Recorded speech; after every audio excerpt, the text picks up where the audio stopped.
Internet just crashed a little bit, and it stopped my broadcast for a bit, and now we're back to this. So, man, who knew that stuff will do? Woo! Okay, back to the action. It's nice to meet you. Okay. Of course! Oh. You must be pretty. We can skip this. This is... It seems like it. Oh, and...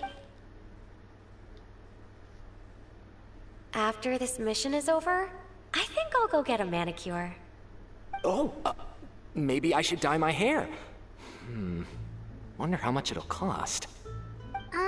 Is it just Paimon, or do these two seem much easier to get along with than the others? Looks like the House of the Hearth has some normal members after all. I heard that. Oh! Oops. I'm guessing you're referring to Foltz and the others? Yeah, we're definitely not all like them. I bet those crazies are practically foaming at the mouth right now. I'm sure they just can't wait to get back to Snezhnaya to carry out the plan. That's enough, Filial. Don't talk about family members behind their back, right? Whatever. Let's go. Guess this is goodbye then. If you ever have some time, we should go see the opera together. Lenny, I'm scared of your family now. Well, that's it for the supplies. We should probably head back as well.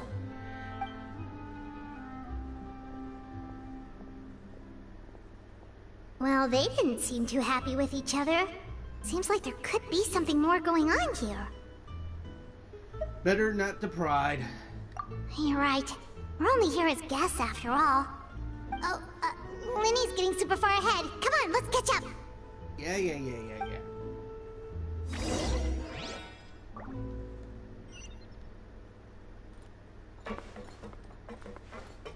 Wait, there's a backlight? Oh. Whee! But, yeah, these people are crazy. Lenny? I feel sorry for... no, actually I don't. I feel sorry for everybody. So, what do you think of the members you've met so far? Well, Father is always encouraging us to be strong-willed and independent. So if there's one thing we've got, it's people who aren't afraid to speak their mind. Well, I should probably get cooking. Wanna join? Of course! Yeah. Then let's head out and... Huh? Fremine? What are you doing here? Well, Hey, Fremine! Fremine! Nice to see you again! Oh, you too. I heard you're here as guests of House of the Hearth. Welcome. We were just going to make some food. Why don't you come along? I could use some help in the kitchen, and I seem to remember you mentioning you wanted to make seafood soup for the traveler in Paimon. Seafood soup? Oh, Paimon's drooling already. Were you looking for something just now, Fremine? Maybe I can help. It's nothing. I just wanted to see if there were any extra supplies. Yeah, we've got some left over. What do you need? Some food and water. And some clean cloth, if possible. No problem. Give me a second here. Food, water... Wait a minute. What do you need all of those for? You're not on any missions as far as I'm aware, and you were just going to come eat with us. So what's this all about? I thought I'd grab an extra portion because I get hungry at night. Could be because I'm growing, you know? And... Lenny, you're lying. Fremine, you're lying. You remember what I told you? You're not like me. Your lying skills still need some work. Tell me what's going on. Is it really bad enough that you have to keep it from your own brother? Maybe it'll be better if we gave them some space. Remine, tell him the truth. This is the first time I've seen that kind of look on your face. Whatever happened, does it have something to do with Father? Yes. Just follow me. Oh Lord, what's going on?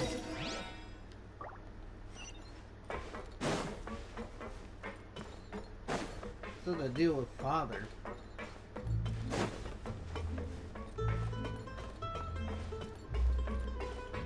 Wait, there's a fact?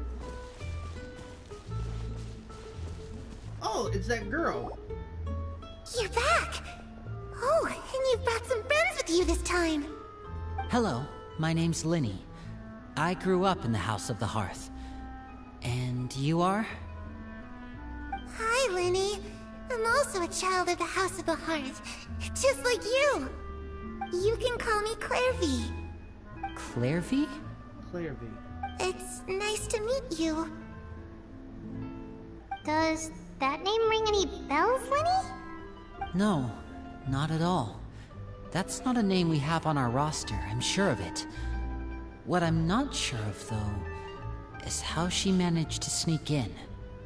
She must be the phantom child Father's been searching for. From the looks of it, I'm guessing you were the one that found her, Fremine. You, haven't told Father, have you? No, I haven't told anyone. I've just been keeping her hidden. For how long? About half a month now. Jesus! So ever since we got to Poisson, then. Do you have any idea what you're doing? I know what I'm doing. Really? Because from where I'm standing, it looks like you're hiding the very person Father has been trying to find. If Father finds out about this, everyone involved is going to be punished. You know the rules of the house, Fremine. I know you do. Father doesn't tolerate any form of betrayal. So why are you doing this? I've thought it through. And I just can't hand her over like that. Linny, don't you remember last year? Sheplo nearly died after getting poisoned during that one mission. He wasn't able to get back before the poison started taking effect, and not a single person was there to help him. That night, while I was sleeping, I heard a voice telling me to go save him. I opened my eyes, but I couldn't find the source of the voice. I thought maybe I was just hearing things, but I went to look for him anyway. Luckily, I got there with enough time to save his life. That feeling of being haunted, of hearing voices, it's happened many times in the House of the Hearth. I'm sure you've noticed. So what you're saying is, that was her? She was the one who spoke to you that night?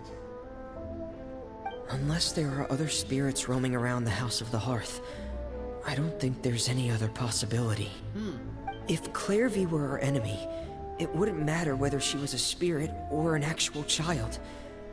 I would have acted without a second thought, because that's what Father ordered us to do.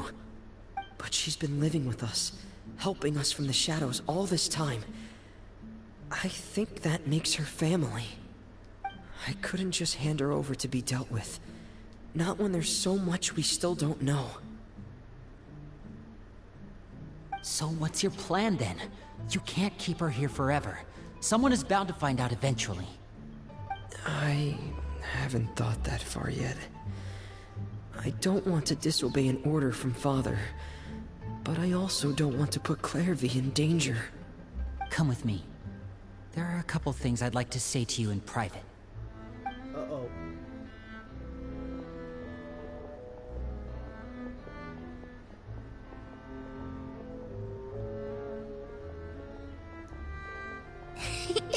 Those two sure care a lot about each other. Well, they got a funny way of showing it. From where Paimon was floating, it sure seemed like they were about to bite each other's heads off. No way! They have a really deep bond. I could tell right away, because I also have a friend like that. I just don't know how long that kind of bond can last. What do you mean? The darkness in the house runs deeper than you can imagine. Oh, Lord. No one can get out alive. I'm sorry, Lenny. I really didn't mean to drag anyone else into this. Oh, really? You didn't mean to? 'Cause I, for one, wish you did. Huh? What do you mean? You know, when we were younger, you didn't call me Linny. You called me brother, just like Lynette. We grew up together, the three of us. We were all orphans, all rescued by Father. Of all the siblings in the House of the Hearth, I think our bond was the closest. Later on, when you started calling me Linny, I wasn't actually surprised. After all, Lynette and I are related by blood. We've had to depend on each other to survive long before we joined the house. Lenny, The darkest and most difficult moments of my life happened before you and I had ever met. I'm sure that's true for you as well. Even so, Fremine, we've stood by each other for all these years now, and to me, that means more than blood. You and Lynette are the most important people in my life. No one can replace you. So I won't let you face anything alone. Not if I can help it. Oh, looks like things are getting kinda heated between Lenny and Fremine. Maybe we should go check on them. Oh, it's raining. I should put my clothes away. What? It's a cave, girl. There's no rain. Where's she? Oh, ooh, I thought she disappeared on me. It's not even. You're in a cave. Hey, you two! Hope we aren't interrupting anything. Like a fight, or... Oh, wait a minute, Fremine. You're not crying, are you? Is everything alright? everything's fine. Oh, poor Fremine, you good? Thanks for asking. Well, we're all friends here, right? We've been through so much together, so if there's anything we can do to help, just say the word. It's just a small family dispute. It's not something our guests should trouble themselves with. In fact, it might be better if your stay ended here. But sometime I have guests around, all that stuff. Hi, Kitten Mara? I'm sorry I butchered you. Can I call you Kitten? For short. Because I for people that are new, welcome to the stream and all that stuff. But I have a disability, reading and all that stuff, and a learning disability. So, welcome to the stream. What are you getting at, Traveler? When guests are around, families are often on their best behavior. And any disputes are less likely to escalate. That's what you're trying to say, isn't it?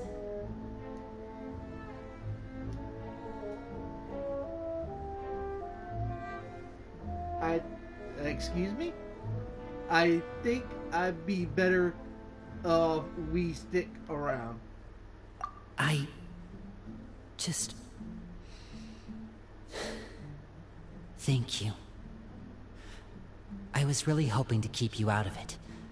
Oh, thank you. But even I if I could appreciate think it. of some other reason to turn you away, I'm not sure I could convince you.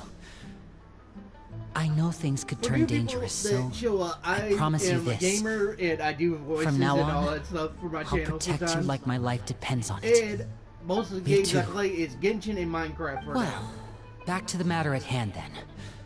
If we don't plan on handing Clairvy over to Father, then our only other option is to solve the mystery of her identity before Father is able to track her down. That means finding out where she came from and what she's doing here. Then we can send her on her merry way and pretend like none of this ever happened. I've tried that already. And? And... nothing. I tried taking her somewhere really far away, but... after some time, she just reappeared. She even came with us all the way to Poisson. It seems like wherever the house is, she follows. Huh. I don't know much about spirits. Do you two have any ideas? Let's see here. Paimon remembers hearing something like, if you fulfill a spirit's last wish before they died, they'll let go of whatever's keeping them here and return to the ley lines. Oh, it's just that Paimon doesn't really remember where she heard that, so it's not guaranteed to work or anything. Well, sounds like it's worth a shot. Guess that means we should go ask her about her wish. But first, Fremine, I need you to promise me something. What is it? I need you to promise me that this will stay between the two of us. We're the masterminds behind this whole thing. No one else gets involved. Can you do that for me? Of course. I promise. All right. Then let's seal the promise just like when we were kids. Fist bump on 3. Ready? 1, 2, 3. I swear. Ah, Lynette showed. Wait, hold up. Oh.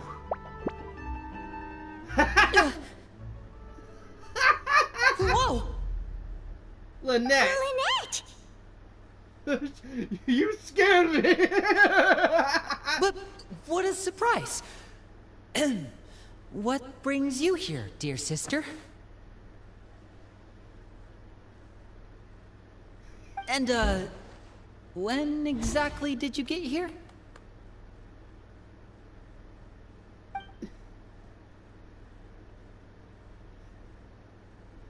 She knew the whole time. You're an idiot, brother. And you too, Fremine. Call it out like it is. You 3, Traveler. And you 4, Paimon. Hey, Wait, what did we do? I know I'm an idiot, but I've God's seen sake. Clairvy around the House of the Hearth before. I hadn't seen her in Poisson, so I figured she must not have come with us. But it turns out, you were just hiding her. I heard you talking about your plan. Rather than steering clear of the situation, I'd rather fully join in. God's sakes.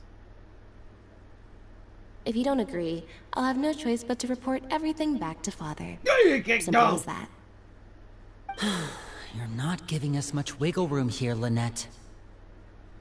Well, I guess we're all in this together then. After we talk to Clairvy, we'll figure out our next move. There's no time to lose. Let's go. Yeah, let's not talk to Father. I see what she can do. That woman is tough as shit.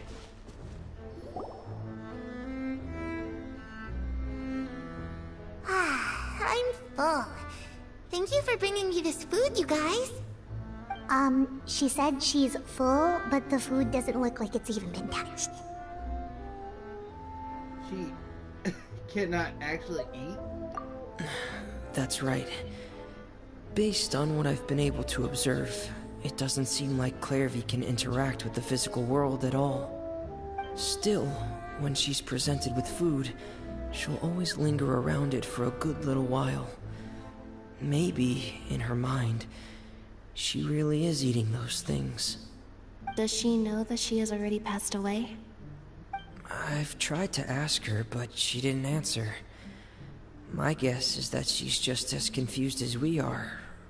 Or maybe she couldn't understand the question at all. Clairvy, if you've got some time, I'd like to ask you a few questions. Sure. Oh, another new friend. Hi, I'm Clairvy. Hello. Clairvy, how did you join the House of the Hearth? Huh? Isn't it the same for everybody? The knave brings you here and then you can't leave. It's just that your name, it's not on the roster. And I've never seen you before. The roster? Oh, I get it now. I think there might be some things you don't know about this place. The people in charge, they're not as nice as they look. They say they keep a roster, but it's not complete. There are a lot of people who aren't on it, and never will be. In this house, some people are family, and other people are just test subjects.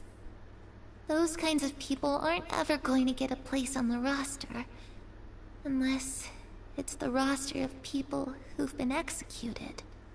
Wait, does that mean the name... She... Is there anyone that can vouch for you? Perry. She's my best friend. She's the only one I trust in this place. Perry? Have either of you heard of that name before? No. Me neither. Clairvy, Perry. Neither of those names are on the roster. But it seems like she's telling the truth. Either that, or this kid's already got a bag of tricks bigger than mine. Maybe we should try a different approach. Clairvy, do you have a wish? A wish? It can be anything you want. Just imagine. It's your birthday, you're blowing out the candles, and your wish is...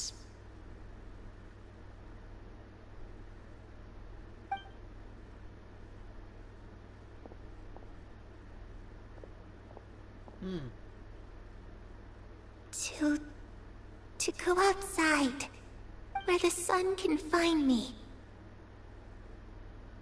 That's it? Well, that sounds easy enough. Huh. The darkness in the house runs deeper than you can imagine.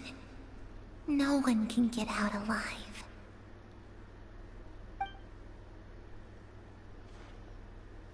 Oh, Lord. Okay, time to divide and conquer. Listen up. I've got a plan. I'll try and find a way to use basic illusory magic to take Clairvy outside and bring her somewhere with sunlight. Lynette, try and find the list of executions that Clairvy was talking about, and see if her name is on it. Fremine, you stay in Poisson. We can't be the only ones who've had run-ins with Clairvy. I need you to collect intel on everything she's said and done. Understood. I'll try my best. What about us? What should we do? I really appreciate your willingness to help, but this is a family matter. I don't want to drag you in too deep. It's too risky. Oh, we're good. Let me think. Since Father considers you to be guests, maybe you could stick by her side for a little while. You don't need to do anything except keep up some nice, casual conversation. Oh, Lord. Ah, Paimon gets it. You want us to distract her. How we should... I'll give you a magic bird. If Father suspects something, all you need to do is release it when she's not looking, and it'll alert me that something's wrong. Of course, that's only as a last resort. If Father doesn't seem to notice us, there's no need to make contact. We'll reconvene here tonight after all's said and done. If the worst-case scenario happens and we're discovered, just tell Father everything. We're not going to let our guests get punished for our own actions. That's where we draw the line. Be careful. You too.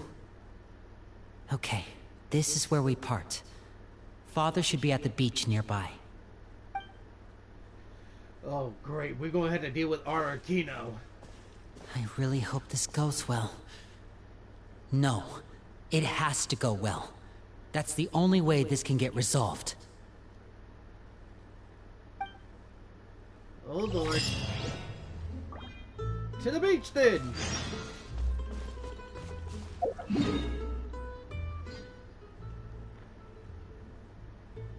Go here.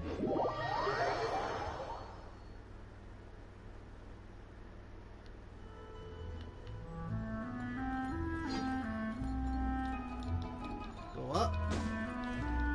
Up and up and up.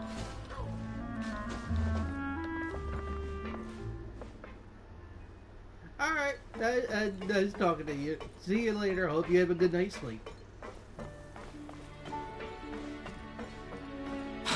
following me.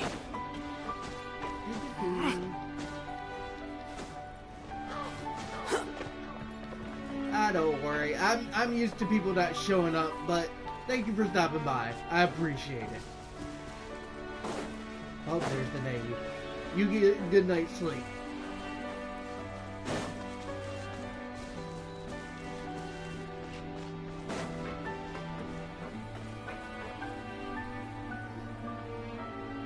It's the Knave! And... Child! Wait, child? What are you doing here, buddy? Hey! Aren't you supposed to be in Snezhnaya recuperating? What are you still doing in Fontaine? Oh, it's you two. I didn't expect to run into you here. Yeah. I was unconscious for quite a while after the fight in the Primordial Sea. You can always After I watch the woke up, videos after I realized I was being taken back to streaming. Snezhnaya. They're always there in and my well, YouTube channel. I couldn't have that now, could I?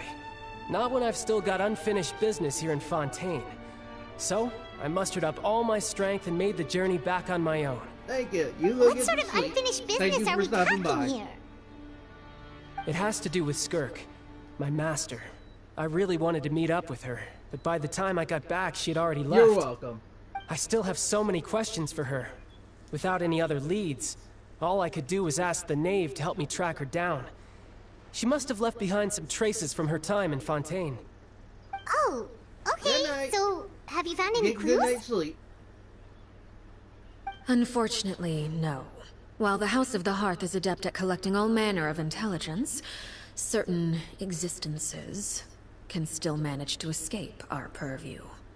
Like Basically, I said, unless my Master videos feels are there's a always need in to my meet YouTube with me, channel. You can watch she's them not going to be anytime found. and support me by that But too. that problem has an easy fix.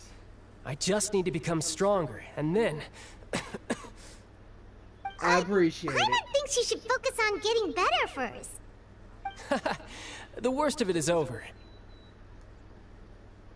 It's all thanks to that one kid from the House of the Hearth. Elwar, I think her name was. She gave me a bunch of random potions to drink. They didn't go down easy, let me tell you. Pain and chills all over. But they really did help speed up my recovery. And that's good, because it looks like I really do have to head back this Good time. night. The old man's been putting the pressure on me. He sent someone to tell me I'm needed for some sort of project. Project Stuja? Yeah, that's the one. I heard Regrader's involved too. I'm not looking forward to having to listen to all his monologuing, that's for sure. Hey, maybe you could think of a way for me to stay in Fontaine for a little longer. Helping Linny and the others brush up on their fighting skills would be far more interesting. If you and I could spar, that would be even better. I've been waiting for a chance to see you go all out. And what a sweet little daydream that is. But I also have a role to play in all this. I'll be leaving Fontaine shortly as well. Besides, considering how little they see fit to step outside the homeland, being called on to return to Snezhnaya by such illustrious dignitaries, what a great honor. Wouldn't you agree? One I could do without, I'd say. Is it just Paimon? Or does it kind of seem like they're... Just trash talking there. So, dear guests of the House of the Hearth, to what do I owe the visit? Well, we just... We want to learn more about you. Right! We're super close to Linny and the others, but we still don't know much about you! Is that so?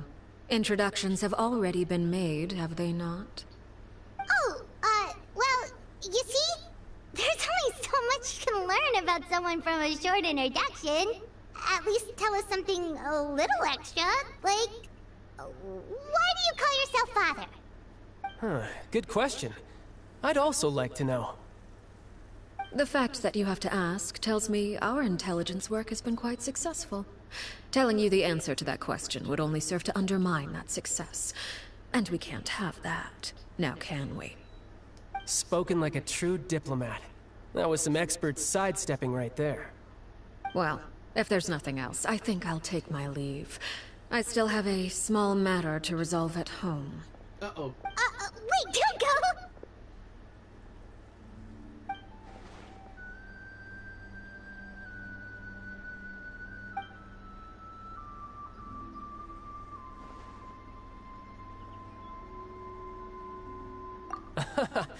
I'd also like to hear the answer to this. I've met some of the members of your organization, and they all seemed like really good kids. They actually reminded me of Tonya and Tusser. Which, by the way, if you ever betray them, I'm just letting you know, I won't let you off easy. And why would I betray them? Well, you've already betrayed the House of the Hearth once, haven't you? At least, that's what I heard.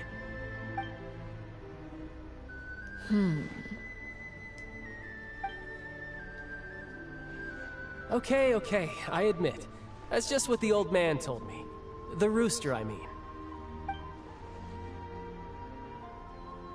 So she betrayed the House of the Heart? Wait, did you really do something bad to those kids?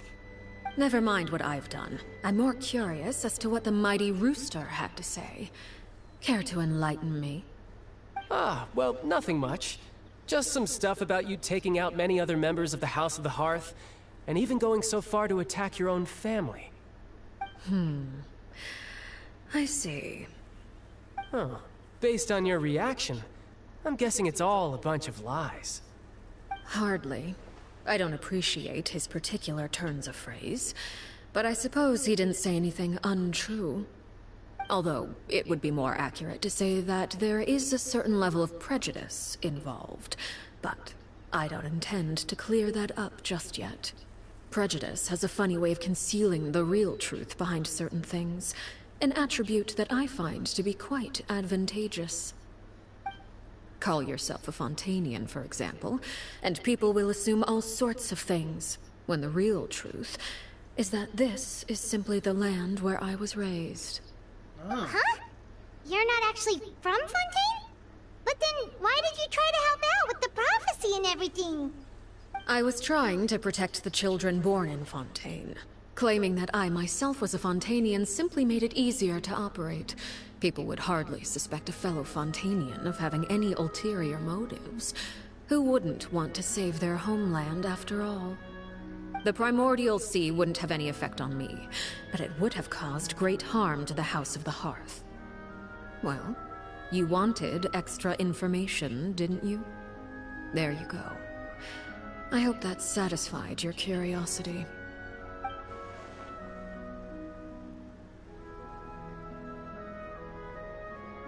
So, you stayed in Fontaine for the kids. I guess I was wrong to believe you'd betray them. Apologies. Looks like I was holding on to some prejudices myself. Good.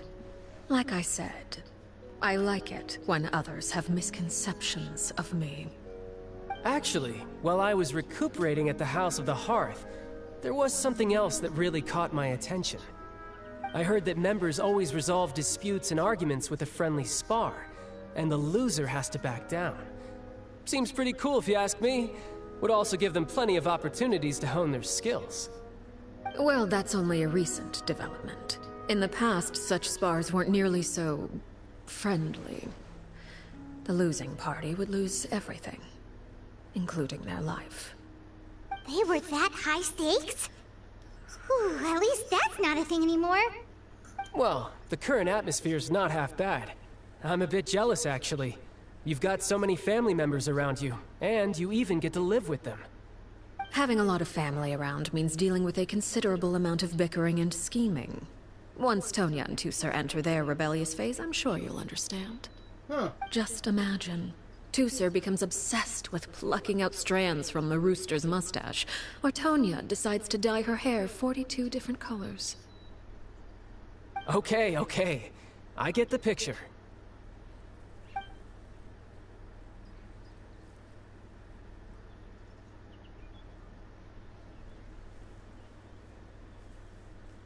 Well, would you look at the time?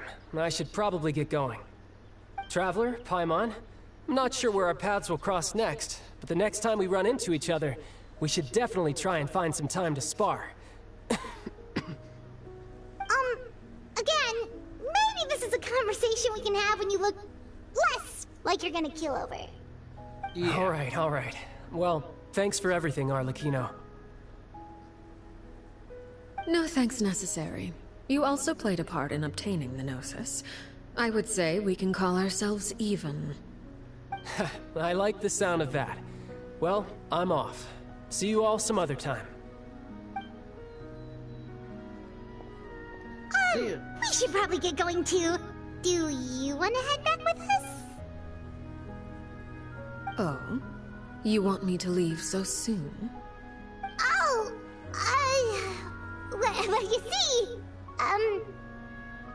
I'm rather enjoying the evening breeze. If you don't mind, I think I'll stick around for a bit. I have some things to think about. Apologies for not attending to you like a proper host. Please forgive this slight. I do hope you'll have a pleasant stay. Oh, Lord.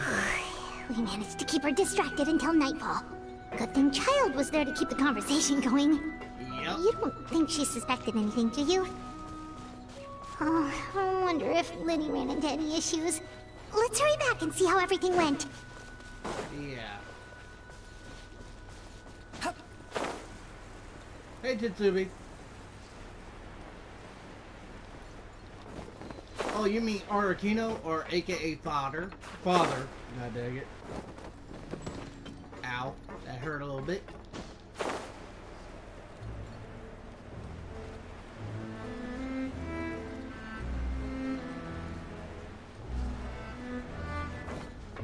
Wait, who is her voice actor? Hang on. I guess always check. Arakino. She in this roster? Wait, she's not even in this roster too.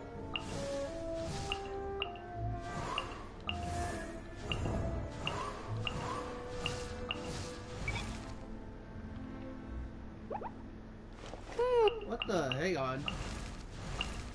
No, she's a 5-star.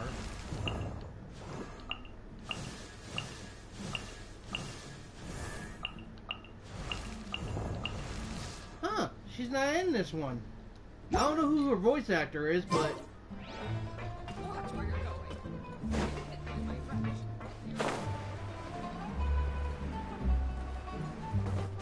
And back to Lenny.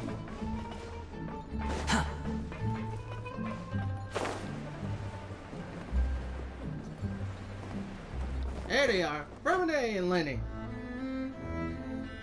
And Lynette. Lenny, how did everything go? Well, long story short, we ran into a small issue. Clairvy can't go into the sunlight. Why's that? What do you mean? Everything was fine at first. She followed me up to the surface just like I told her.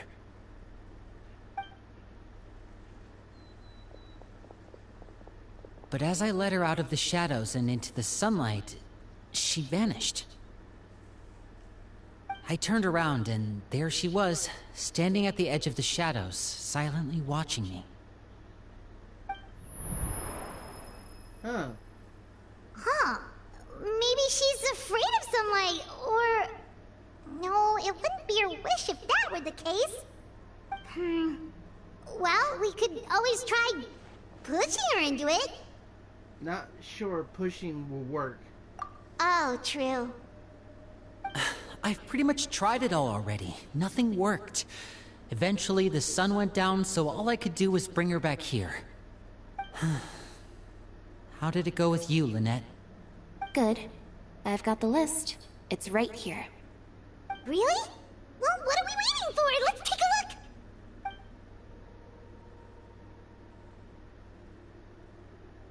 Oh, that's a lot of pages. Oh, it's gonna take forever to get through it all. We can each take a section. Here. La Pouillade, L'Endroit, Chambel, Horaire.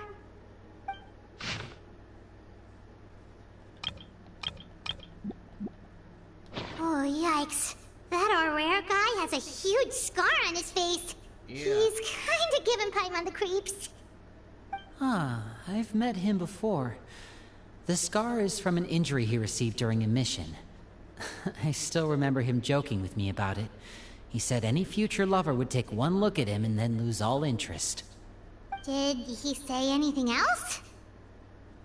Well, I asked if there was someone he was interested in. He said no, and that's where our conversation ended. It was only later that I learned he really did have someone he liked. He risked everything to escape so he could be with her, but it didn't work. One day, Father asked to see him, and, well, I never saw him again after that. Wait, so that means the knave, she... It may seem cruel, but it's just one of the rules of the house. Betrayal is not to be taken lightly. We know too many secrets to come and go as we please. So, if you do try to leave, you pay with your life. Damn. Her name's not here, huh? Well, that's not too surprising. It doesn't seem like this list is complete. It only contains records dating back around 5 years. Let's shift our attention then. Fremine, were you able to find anything out? Fremine. Sorry. I was thinking about something. I managed to talk to quite a few people, but I couldn't help but notice that the atmosphere in the house was a little... strange. Strange? Yeah, I mean, I know there have been arguments in the past, times when people haven't gotten along. Chaplot and Filial are a good example of that. Oh, those are two of the people that we met while delivering supplies. Paimon can see how they might not get along. They had very different vibes, and their, interests seem to be pretty different as well. That's to be expected, actually. Father brought us all here, shared her knowledge with us, taught us how to fight. That's one thing we all share. But that's also where the similarities end. Not all of us feel the same desire to stay here. As members of the House of the Hearth, we're also considered part of the Fatui. And to a lot of people, that's an identity they never asked for. Certain members get older and realize they want something else for themselves. But considering the rules of the house, most people would never say that out loud. People like Chaplot and Foltz are loyal to Father and her vision. They're proud to be part of the Fatui. Filial and Nantoy, on the other hand, well, they aren't quite as enthusiastic. These kinds of conflicts have always been there. It's not like Father is in the dark about any of this. Well, that's true. But it just feels like things have gotten worse lately. Filial and the others, it seemed like they were meeting in secret to talk about something. I can't say for sure, but I think they've met Clairvy. You think she's been inciting them to act out? No, not exactly. But I wouldn't be surprised if she said something to them about the darkness in the house and how deep it runs. She's told me about it before. Experiments being run on children. People being used as pawns on the battlefield without so much as the strength to survive. And they just believed all that? Without any evidence? Clairvy's words probably gave them the excuse they were looking for. Whether they actually believe them to be true is secondary. This is all because of Project Stuja, isn't it? Whoa. Hold on a second. What's this Project Stuja all about, huh? This is the second time it's come up now. Sorry, but I'm not sure of the details either.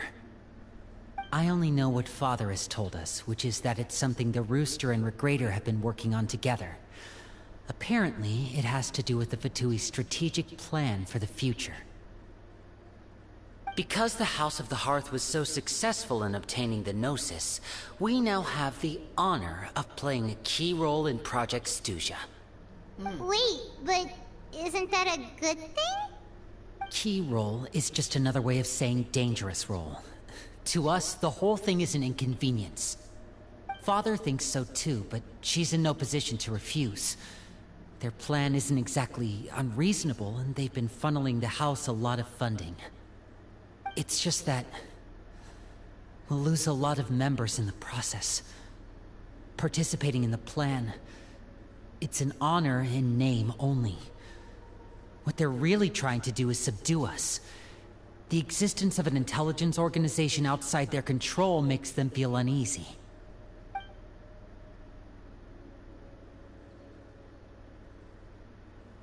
Huh. Okay. Okay, super complicated top secret Fatui business aside, what does all of this have to do with the conflicts you were talking about earlier? Paimon doesn't get the connection. External pressure has a way of exacerbating internal strife. You can't overlook the power of fear either. People are afraid of dying. And that fear is often the impetus for a lot of stupid decisions. I thought resolving the Clairvy situation would make everything go back to normal. But it looks like things are more complicated than I thought. If we leave Filiol and the others to their own devices, sooner or later, Father will be forced to take action. We can only focus on one situation at a time, brother. You're right. Even if we confront Filial and the others, it won't do any good. It might even make matters worse. We should focus on Clairvy for now. Well, it's getting late. We should head back and get some rest. We'll try again first thing tomorrow. Lynette, you stick with me this time. Fremine, keep a close eye on Filial and the others. Make sure they don't do anything they'll regret. Good work today, everyone. Have a good night, and I'll see you tomorrow.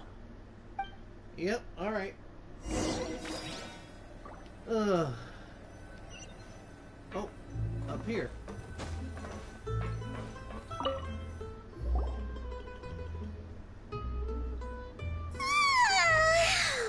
Paimon was looking forward to an early night, but she can't sleep at all. Hey, you don't think the knave will be too angry with Linny and everyone if she finds out about all this, do you? Probably. She's even scary when she smiles. If she were to actually get angry... Ooh, you have to protect Paimon if that happens, okay, Traveler? I'm also afraid of her. Oh, well, in that case, we should just plan on running away. We'll grab Linny and the others and we can make a break for it as fast as we can. Yeah. Look! Look over there!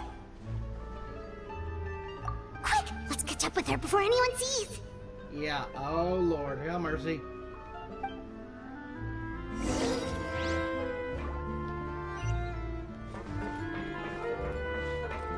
There.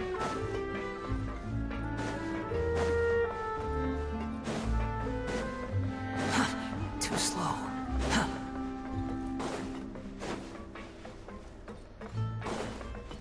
Over there!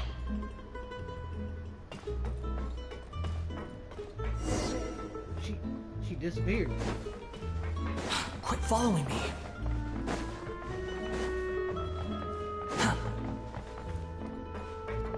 Oh, where is she going? Oh, if someone sees her, we're toast!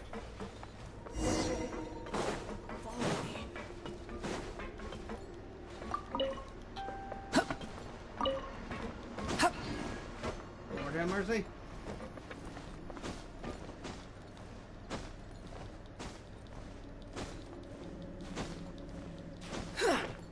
Oh, look! She stopped!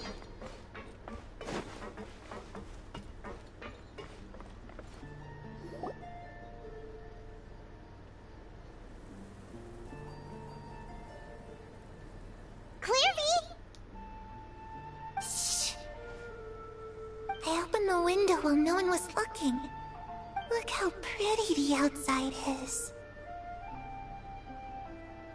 Window? If only I could have more than this. You probably think I'm being silly, huh? All this hopeless resisting? It's better to dream of what I could have than try to make it a reality, right? Please, help us get on the same page here, Clary. We need you to tell us what you know. Can you do that? Sure. Although, after you hear all this, I think you might regret that decision. Everyone in this family is nothing more than a tool. Something to be used and exploited. We're all expendable. Including me. As long as you're useful, you get to stick around. Lose your value, and you're handed over to the doctor, experimented on, and given a fate worse than death. I've seen it happen again and again, and I've had enough. You're saying the knave did all that?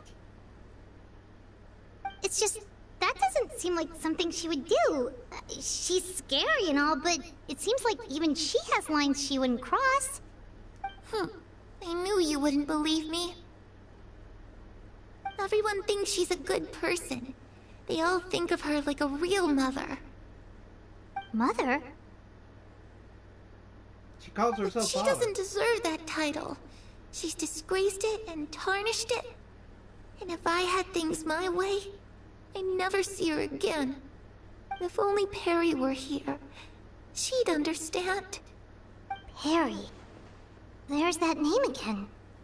Also, Paimon's getting a strange feeling. Uh-huh. It almost feels like she's not really here with us. Paimon can't tell if she's actually talking to us or if she's mistaken us for someone else. Not sure Well, either. in any case, it seems like she really needs someone to talk to. We should keep her company for a little longer. She looks so young. But it seems like she's been through a lot. It's getting windy. I should close the window. Ooh, look at the moon. Isn't it pretty? Hey, wanna hear a secret? I heard that if you look up at the night sky in Snezhnaya, you can see the aurora. It's supposed to be super pretty. Even prettier than the moon tonight. Love to see it. Perry and I promised each other that once we're older, we're gonna go see it together. But I can't find her. I'm worried she's also been... No, that wouldn't happen to her. She's special. Mother likes her a lot. I should really go talk to Mother, but we just fought. She doesn't want to see me, and I'm too scared to face her. What should I do?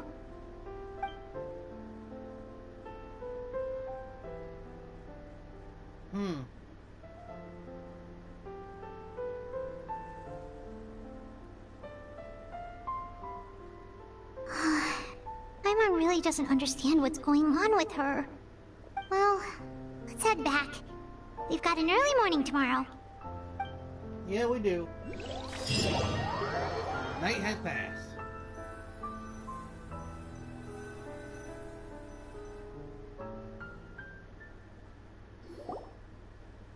All right, looks like we're all here. Let's go ahead with the plan.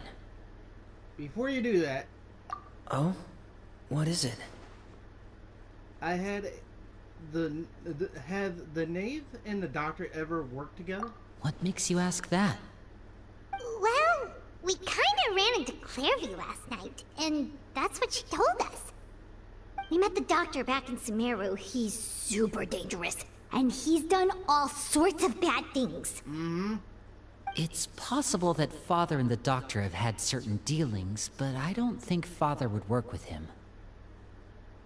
We're not really on the same side, so there's not a lot of trust between them. That doesn't exactly set the stage for a successful partnership. I did hear, though, that when Father first became a Harbinger, the Doctor offered to work with the House of the Hearth. Father rejected most of his proposals, except for one. It had to do with some sort of secret experiment. Secret experiment? Could that be what Clairview was talking about? I don't think so.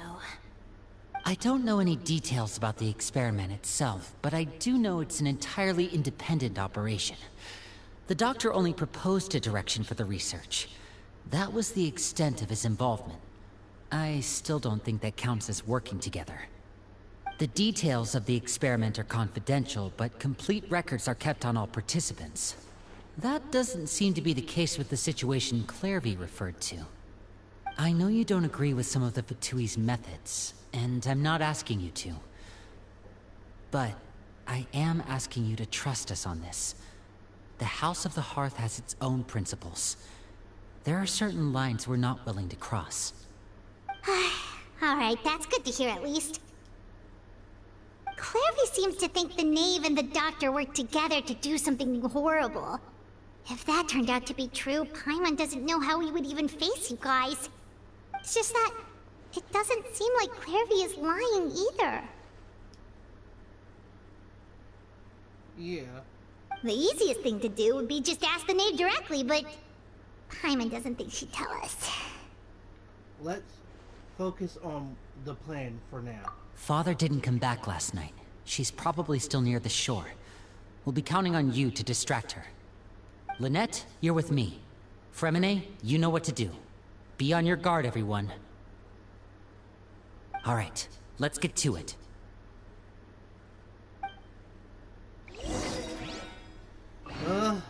Talk to Arlecchino again.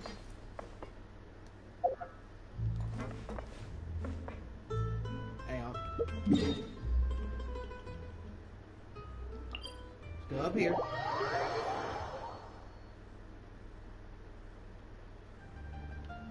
Is she at the same spot again?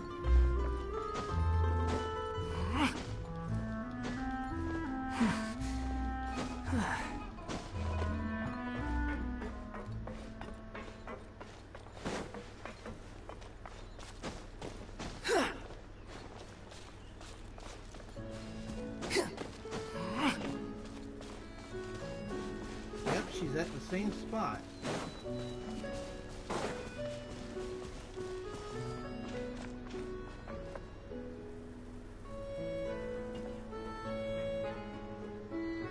Ah, it's you two again. I must say, you look a bit pale. Did you have trouble sleeping last night? A little. Perhaps if you had less on your mind, you'd be able to absolve yourself of such troubles. So what are you planning to do now? Catch up on some sleep? Or should I give you some time to rack your brain for a topic to discuss before I ask any questions? Although I must profess to being curious. Without Child here, how do you plan on distracting me? What you do? Us? Distract you? A good one. But no, we were just here for a chat. Looks like you could have used some extra time to think. No matter. If you don't have any other plans, why don't you accompany me somewhere? Don't worry. I'll be sure to steer clear of any scheming children. Okay. The ocean breeze is sure nice today. So, you know everything then? Children always think they can hide things from the grown-ups. But nothing gets past me. Least of all a little scheming. I think I'll let them have at it for a little longer. I can be very patient. Well, I'll leave you to think things over. If you're so inclined, meet me outside the Palais Mermonia. Good things come to children who do as they're told. So I do hope you decide to tag along. If only for your friends' sakes. Oh, God. What should we do? She clearly knows about everything we've been doing, and Paimon doesn't think it'd be a stretch to say she was threatening us just now. We should release the pigeon that Lenny gave us.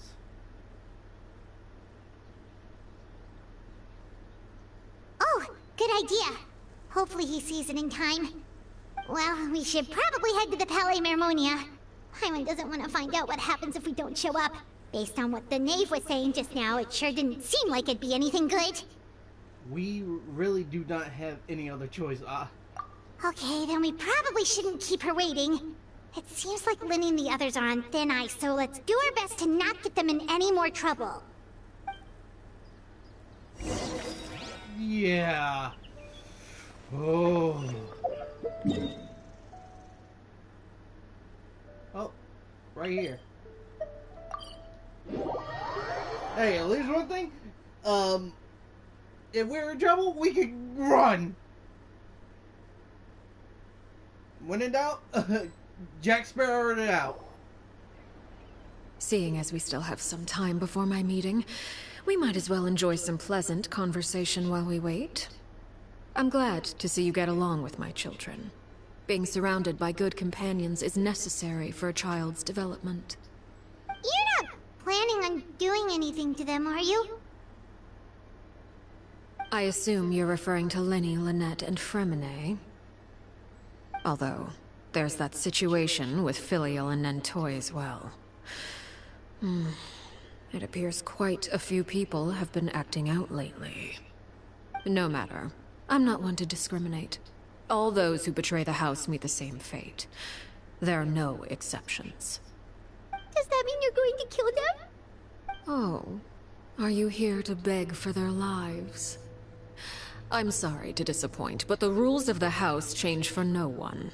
In my organization, everyone is responsible for their own actions. Oh, Lord. But don't you care about them at all? They really respect you. They even call you father. You must feel something for them. Any organization in which feelings come before principles is one destined for ruin. The House of the Hearth is hardly an exception. You could say our principles are more stringent than most. Perhaps I can offer you this consolation at least. As our guests, you two will not be held accountable along with them. There really no other way to solve this issue? I would imagine Linny, Lynette, and Fremine will be able to keep their lives. As for Filial, Nentoy, and the others, I'm afraid there's little I can do. They can try to escape, but once you know our secrets, there's no getting out alive. But that's awful. Ah, you seem concerned. Out of consideration for my guests, I suppose I could turn a blind eye for a little longer. If Linny and the others manage to dispose of Claire V in the meantime, all evidence of their wrongdoing will be lost. In that case, I could hardly punish them for something I couldn't prove. If their efforts are unsuccessful, on the other hand, all will be held accountable. And the punishment will be severe. It's a deal then. Of course. Oh, and here, I believe this belongs to you. Do try and keep better track of it next time. Oh my gosh, you caught the bird! It takes a considerable amount of time to train a bird like this. It would be such a pity if you were to lose it. Permanently. Wait, where did you get that? Well, I'm afraid that's all the time we have to chat. Now, for the matter at hand. I asked you to meet me here because I have business at the Palais Mermonia. It has nothing to do with you, but I think it would be prudent for you to stick by my side for the time being. There will always be time later to run off and tell Linny what you've learned. Oh, Lord. Well, time to go. Looks like we wrapped things up just in time.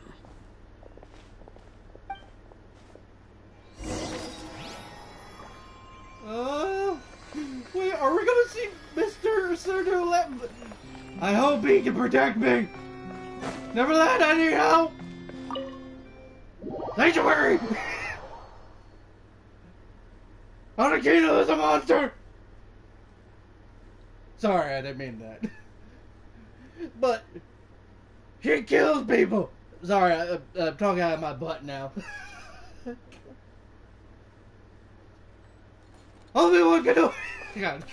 God, stop! Oh, she's gonna kill me. I'm gonna die. Oh. Am I the face? Oh, Mr. Sir Neverland! Beautiful face to see.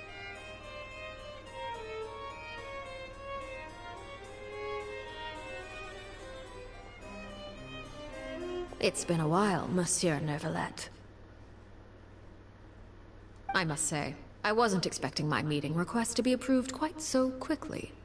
The Palais Mermonia operates with an efficiency worthy of admiration.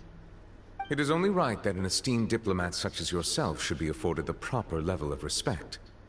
Although, if I may speak plainly, I must confess that I did not anticipate we would have the occasion to meet again after presenting you with the Gnosis. I see you brought the Traveler and Paimon with you as well. If I may inquire as to the purpose of your visit. I'll be departing Fontaine shortly. There is, however, an outstanding matter that I would like to see resolved before I go. It requires a rather lengthy explanation, I'm afraid. So I took the liberty of explaining everything in this proposal. Please review it at your leisure, Monsieur Neuvillette.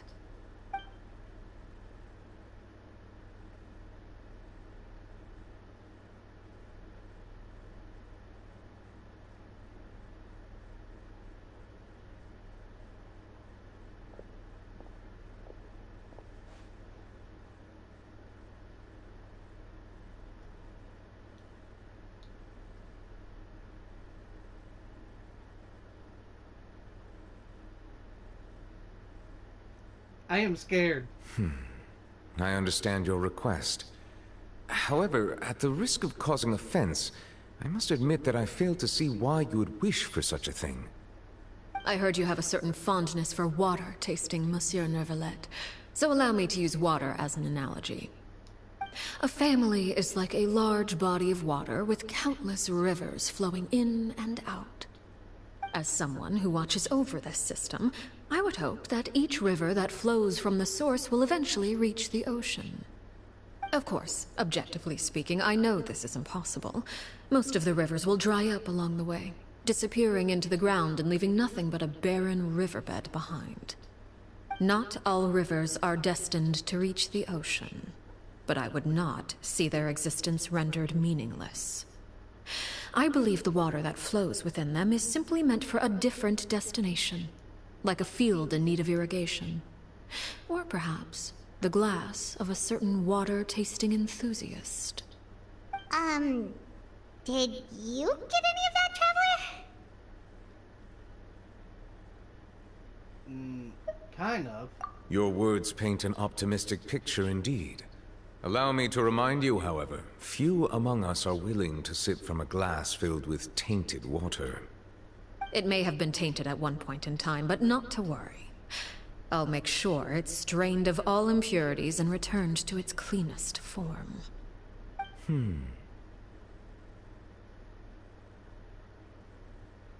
I seem to recall there being a transactional aspect to your proposal.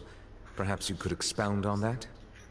If you accept my proposal, Monsieur Neuvillette, I will gradually withdraw my forces from Fontaine. And, unless absolutely necessary, I will no longer carry out any special missions within Fontaine. I presume I can take your words to mean that, in the future, cases similar to the Tartuffe assassination will cease to cross my desk? Tartuffe? Ah, that thief who embezzled funds from all those charities, you mean? My deepest condolences to his family, but without any evidence, I cannot imagine how the House of the Hearth might have been involved in his passing. Of course, if you accept my proposal, Monsieur Neuvillette, I'm sure certain measures could be taken to reduce the frequency of such troubles. You choose your words carefully indeed. In that case, I'm inclined to accept your proposal. My thanks for your generosity, Monsieur Neuvillette. Well, with that settled, we should be going now. I took the liberty of bringing along 2 bottles of spring water from Snezhnaya for you to enjoy. I do hope I get the chance to hear your impressions. Perhaps at our next meeting, yes? Indeed. I trust you would not overlook your commitment in the meantime. All right, Traveler Paimon. Time to go. Okay.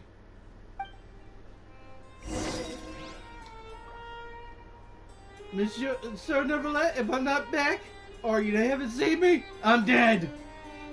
Come, I blame the knave. Blame Father. She did it. That is all. I'm gonna die. I really am gonna die here. In the story mode.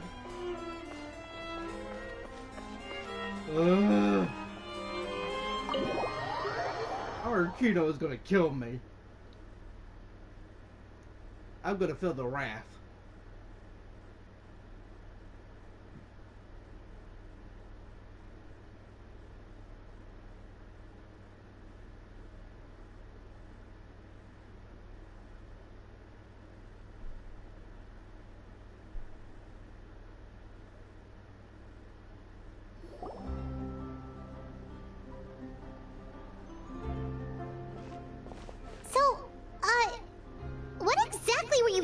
about back there?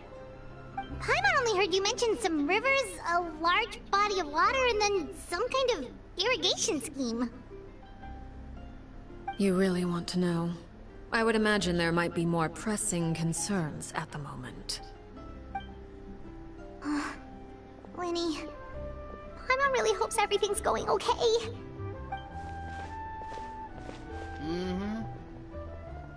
Oh, Paimon recognizes that look. You've got your thinking cap on, don't you, Traveler?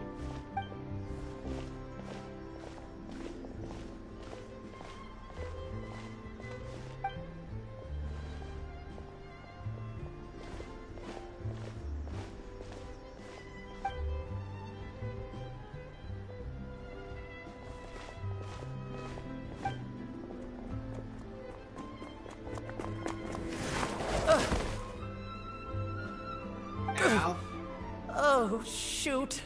Are you alright? Oh, jeez. I'm so sorry. I was so focused on selling these papers, I wasn't looking where I was going. My bad. Well, let me make it up to you at least.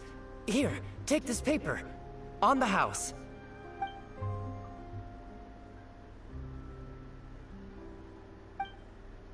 Guy with the scar. Oh, you don't have to give us anything. Please, I want to. It's not like I'm short on supply. All the extras will be useless come tomorrow anyway. It's my fault, really. I was just trying to bring home some extra mora for the family, but I bit off more than I can chew. I haven't had many takers today, so I'm still swimming in papers. What's going on here? Nothing much. I just ran into your friend here on accident. I should probably get going, actually, so... Hold on. Of course, I'm happy to compensate you with mora, it's just... I don't have any on me at the moment. I'll take 3 papers. Here. Your payment. Oh! Thank you for your patronage. May the Archons bless you with good fortune. If only I had the chance to run into such generous customers every day. I should probably just take on a smaller inventory though, right? I'm getting married soon, so sometimes it's hard to not get ahead of myself. Anyway, I should head out. Goodbye! Well, now that my affairs are settled, we should take the boat back to Poisson. We've even acquired some light reading to enjoy along the way. The boat? Actually, why don't we stick around for a little longer? Paimon just realized how hungry she is. She can't head back to Poisson on an empty stomach.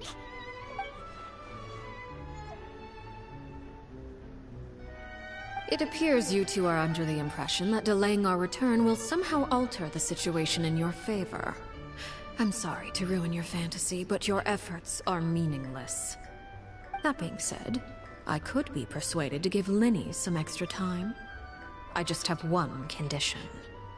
If you agree to my request, I'll even answer some of your questions. You're quite curious about Claire V, are you not? And my relationship to her. Wait, why are you being so generous all of a sudden? You're not gonna ask us to do something bad, are you? You overestimate yourself. You don't have the talent for bad things. Then what can you possibly... The most important consideration in a negotiation is that both sides receive something they want. Demands and threats only get you so far. Let me hear it. Wonderful. Here it is. When the time comes, make the choice that you deem most appropriate in the situation, and lend your help to the House of the Hearth. Okay. Sounds normal enough. But what do you mean, when the time comes? When is that supposed to be? That is for you to decide. We accept your concern. Then we have a deal. Follow me. Alright.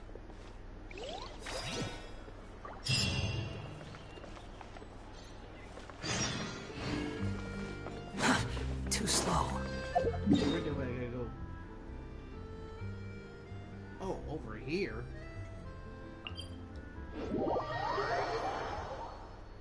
Glad I got these waypoints. Jesus Christ.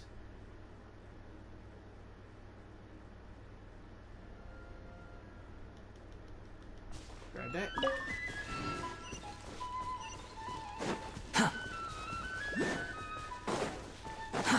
Too slow. Quit following me. Oh, hold up. Wait a minute. I might have to go for this. Hold up.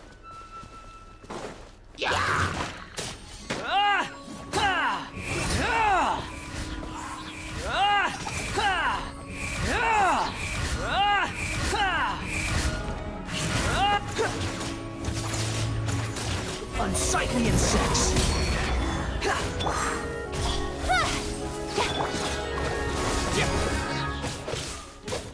Let's light it up!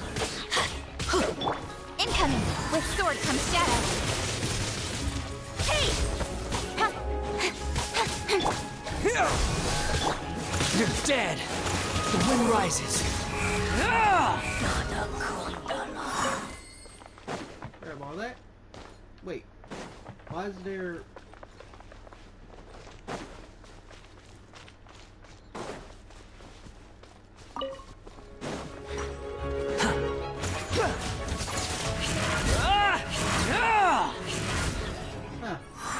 He was the last one. Quit following me.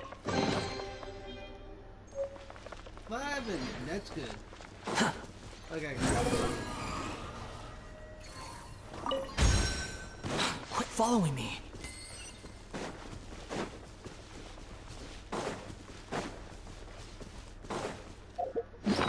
Let me clear that out.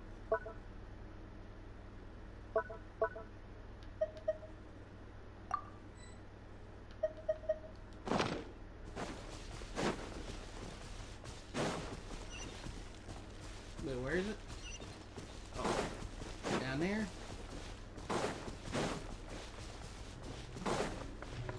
Oh, I'm on restricted area. Oh, here we go.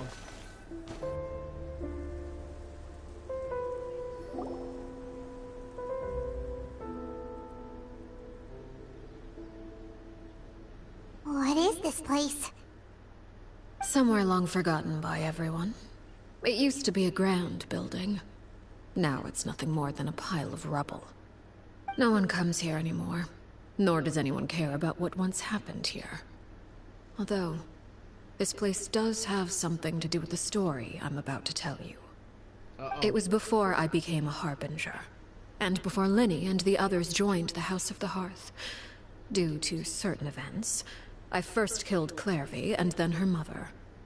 And this is where it all happened. You were the one that killed Clairvy? Why? Patience now. Allow me to explain Clairvy's side of the story first. I'll start from the beginning. Clairvy was 6 years old when she was brought by her mother, Crucibina, to live in the House of the Hearth. From the outside, it seemed like a fairy tale. A thriving family made up of kind adults and friendly children. Crucibina was the knave at that time, and the House of the Hearth was under her control. She was Clairvy's mother by blood, but she was also the mother to all the children in the house. Clairvy was happy here, for a time. But she quickly realized that being part of this family wasn't a fairy tale at all. It was a kind of purgatory. Purgatory? Exactly. The House of the Hearth takes in war orphans from all over Tevat. But as for how to raise them, that depends entirely on the person in charge. Crucibina came up with a novel idea. She would teach the children to fight, force them to duel each other, and then crown as the king of the house the child who proved themselves most worthy of inheriting her title. It's difficult to estimate the number of children who died or were maimed in the process. There's little I can say about the ones who died. The ones that emerged with permanent injuries, on the other hand, well, they still served a purpose. They would be handed over to the doctor to be experimented on, or sent away on dangerous missions. Nothing more than tools to be used and then discarded. So those were the experiments Clairvy was talking about. But what actually happened to her? You said that Clairvy was Crucibina's daughter, so if Clairvy tried to convince her to stop what she was doing, Crucibina probably would have listened, right? Despite being Clairvy's mother, Crucibina cared little for her daughter. She forced Clairvy to join the House of the Hearth only as a means to demonstrate her own impartiality as a mother, to prove that she treated all her children equally. Clairvy did try to convince her mother to change her ways, but it was to no avail. After her efforts failed, the only other option was to rise up and try to fight back. Unfortunately, the other children had already been thoroughly indoctrinated into the illusion of happiness Crucibina had created. Of course, there was one exception. Someone Clairvy's age, who knew the truth about the House of the Hearth. Her name was Peruware. Peruware? Wait, the friend that Clairvy mentioned? Friend, huh? I suppose we can call her that for now. Clairvy was a cheerful and passionate person with a tenacious spirit. Peruware, on the other hand, was rather cold-blooded. Her cold-blooded nature allowed her to see through Crucibina's facade. Yet, it was also this cold-bloodedness that prevented her from acting against it. At least at first. While Clairvy longed for freedom, Peruware was convinced that, amid all the fighting and violence, she would make it until the end. Despite their differences, the two became fast friends, united by their knowledge of the truth. Clairvy told Peruware that she hoped to create a real family, where no one would be killed or sacrificed. There may have been a certain naivete to her ideas, but Clairvy proved her determination many times over. She tried countless times to run away, ask for help, or expose the truth. But her efforts only earned her beating after beating. The only thing that kept her going was her strength of will. Even with her body racked with pain, she would still stand on her tiptoes and open the window at night. She and Peruware would look out at the moon together, a fierce longing for freedom shining in her eyes. But one day that light simply vanished. Oh no. What happened? Her hopelessness resulted from a culmination of things. 10 years had passed. 10 years worth of failure after failure. She and Peruware weren't children anymore, but finding any chance to escape still seemed as hopeless as ever. It was during this time that Peruware suggested a new plan. If escaping was out of the question, why not take down the very person sitting on top of this throne of lies? Mother herself. Clairvy rejected that proposal. She claimed that, as a famous harbinger, Crucibina possessed an unimaginable amount of power. Trying to kill her would have an incredibly low chance of success. Clairvy never gave another reason, but Peruware could see it written all over her face. Clairvy still thought of Crucibina as her mother. Killing her own flesh and blood was a line she couldn't bring herself to cross. If she couldn't escape and fight back, then only one option remained. Death. Precisely. Death was the only way that she felt she could be free. It happened during a duel. When she arrived at the dueling ring that day, her partner turned out to be none other than Peruware. The very person that had stood by her side all those years. It was a fierce battle. But ultimately, Clairvy decided to let Peruware end her life. From that moment on, Peruware's journey was one written in flames. When the rain finally came and washed it all away, there she stood, the sole victor in Mother's endless game of slaughter. A trail of corpses strewn across her path to success. It was the very result she had predicted 10 years prior. Even then, she believed she would make it until the end. She wasn't surprised by the fact that she emerged as Mother's undisputed heir. Rather, her success left her with an inexplicable sense of restlessness. She was unsettled. And there was only one thing that could quell that sensation. Perhaps you two would like to take a guess as to what it was? Killing the person at the very top. Crucibina, you mean? But... Correct. This is the place where Peruware killed her best friend. A mere year later, this is also the place where she fought tooth and nail to kill the mother they shared. The moment she acted, any conception of what was right or wrong ceased to matter. It's one of the principles of the house. Only those who survive get to write the rules. Peruware won the battle, and became a harbinger herself. After which Her Majesty, the Tsaritsa, bestowed upon her a new name. Arlecchino. So the Perry Clairvy was talking about... It was you all along. You're Peruware. Arlecchino is just a name you got later. Was your story just to... I left that name behind long ago. I must say, hearing it now does bring back memories. After I defeated Crucibina, the moniker of Mother died with her. I chose to forego the title she called herself, and even chose to give up my own name. I rebuilt the House of the Hearth under a new identity. Not only as Arlecchino, but as father. And that is where the story ends. Any more questions? The Claire we met, though, who she exactly? Yeah.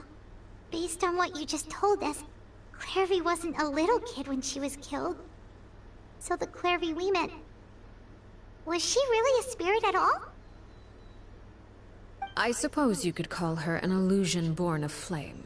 Her existence is like ashes to a fire.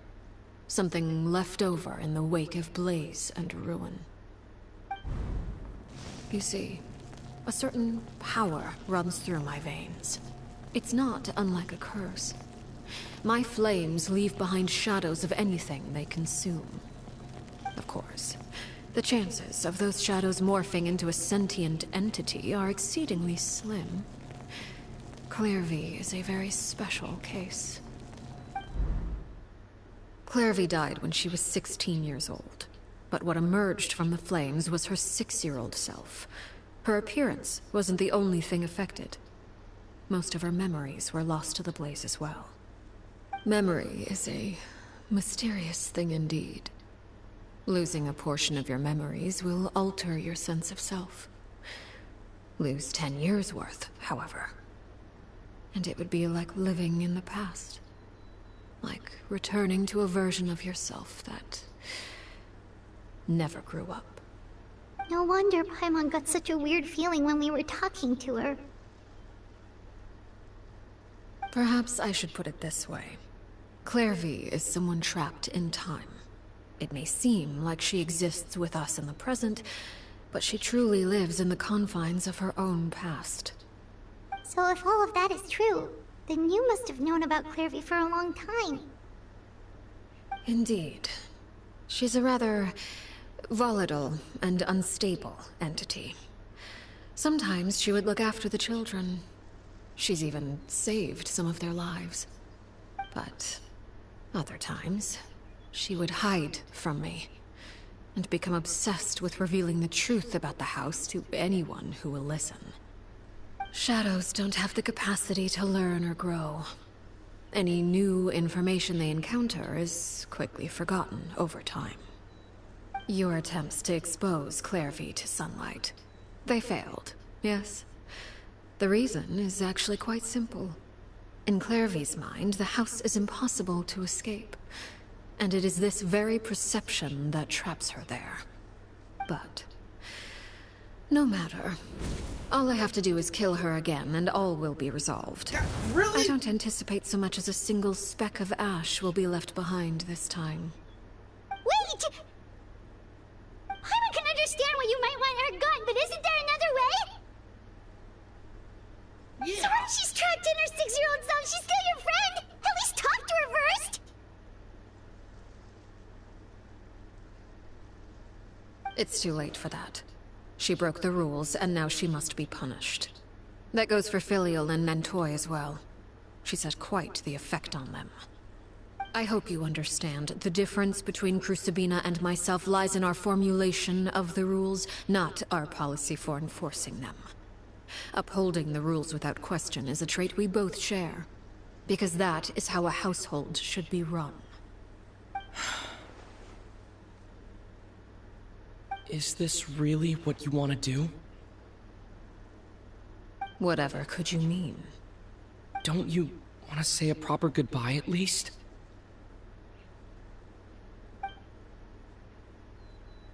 Whether as a killer or as a father, there are two things that must be avoided at all costs: anger and sorrow. Anger makes you impulsive.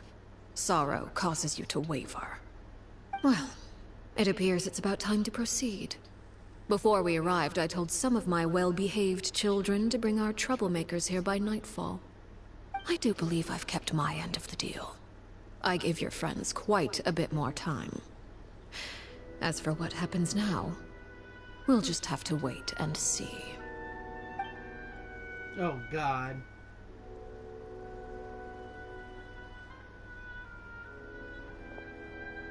Here they are, Father. Ah, you gonna execute him? Seeing something like that would actually be a first for me. Lenny! I'm sorry. I heard about how you helped buy us more time. But I still failed. I couldn't find a way to fulfill her wish. Huh? Are you... Perry? Indeed, it's been a while, Clairvy. Perry! Shh, stay right there. I'm sorry to postpone our reunion, but first I believe certain scores need settling. Oh, God. No! Arlecchino? No, I will stop you. Father, let me explain. Out of my way. Father! You chose to conceal a threat to the house, and for that, you must be punished. Overall, however, I suppose your wrongdoing is hardly the most egregious of the bunch, so I'll deal with your punishments later. As for right now, the more pressing concerns are the traitors among us. By traitors? Do you mean us? Father, let me explain. We didn't mean to... Fultz, why don't you share what you heard? Yes, Father. Secret Midnight Meeting number 3. Participants: Filial, Nantoy, Sato, Toddy. Nantoy clearly said, if only Father wasn't the one who took us in. Sato added, I'm sick of this life. I just want to live as a normal person. Filial was the worst of them all. She called us crazies and said a bunch of mean things about Father. I did not! You're lying! Fultz is trying to frame us! It's not like I'm the only one who heard those things. After that, you and Toddy and a bunch of other people started talking about Clairvy. You were using all those things Clairvy brought up as an excuse to question Father. We're birds locked in a cage. The only way out is to destroy it. That's what you said, wasn't it? You little... You just want me gone, don't you? What did I ever do to you, huh? And you, Sheplo, have you forgotten who stood by your sickbed, watched over you, and changed your dressings? Come on, let's hear it then. What's your reason for all this?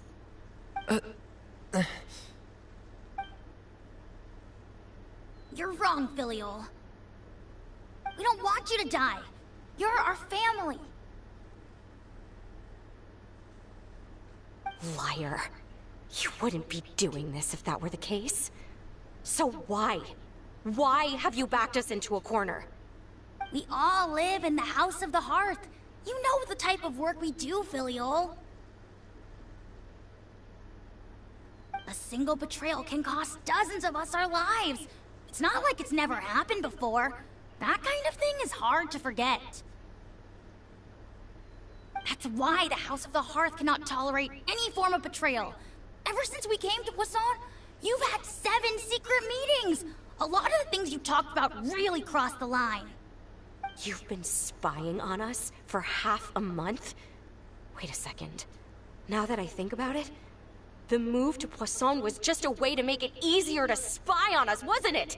Because we were all in one place. You've had this planned all along. Filial, Nantoy, I'm sorry. I owe you both my life. I owe Clairvy too. If it weren't for all your help after I got poisoned, I wouldn't be standing here today. If this were any other situation, I would do anything to repay that kindness, even if it cost me my life. But rules are rules. I'm sorry. My hands are tied. Why? Why? Damn. That's enough, Filial.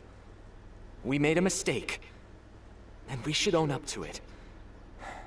We broke the rules, plain and simple. And now we have to face the consequences. I'm sorry, Chapleau. Fultz. I'm sorry, Father. We accept our punishment. Chapleau, according to the rules of the House of the Hearth, how should these traitors be punished? All those who betray the house pay with their lives. And so it shall be.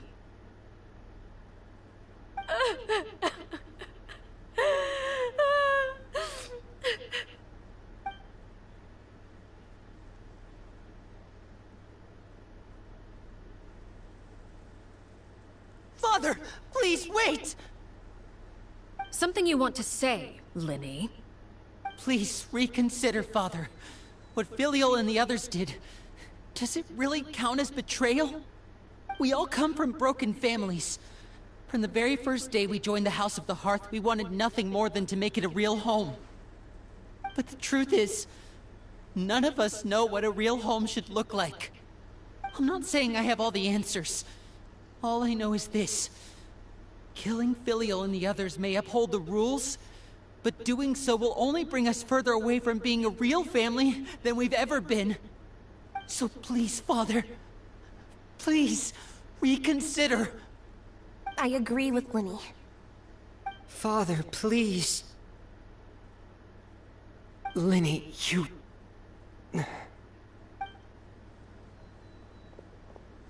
I also agree with Linny.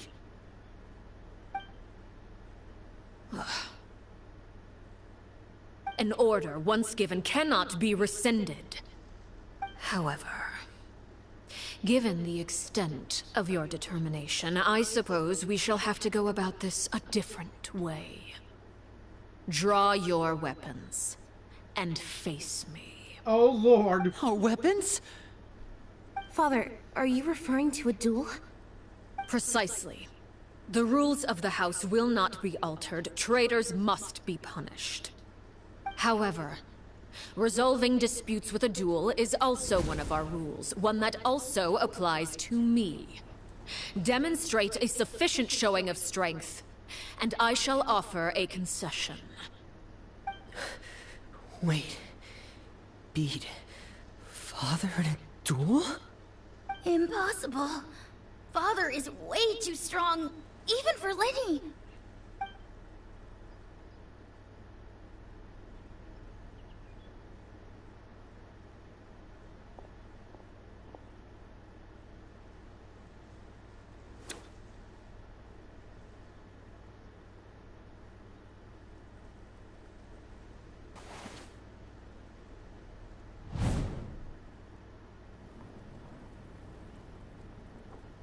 Did you hear that, Traveler? Lynn and the others have to duel the knave. What should we do? Can they really win something like that? If they lose, those people from the house are really gonna be executed. Hey, are you listening?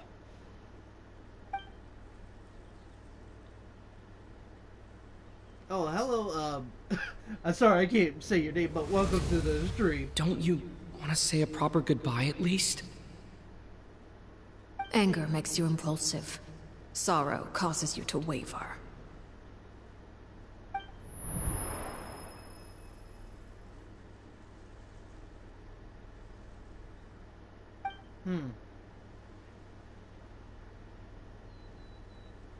Oh, looking at that expression on her face, she seems really serious about this.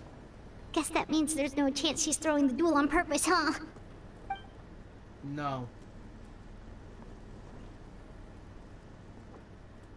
When guests are around, families are often on their best behavior. And any disputes are less likely to escalate. When the time comes, make the choice that you deem most appropriate in the situation, and lend your help to the House of the Hearth.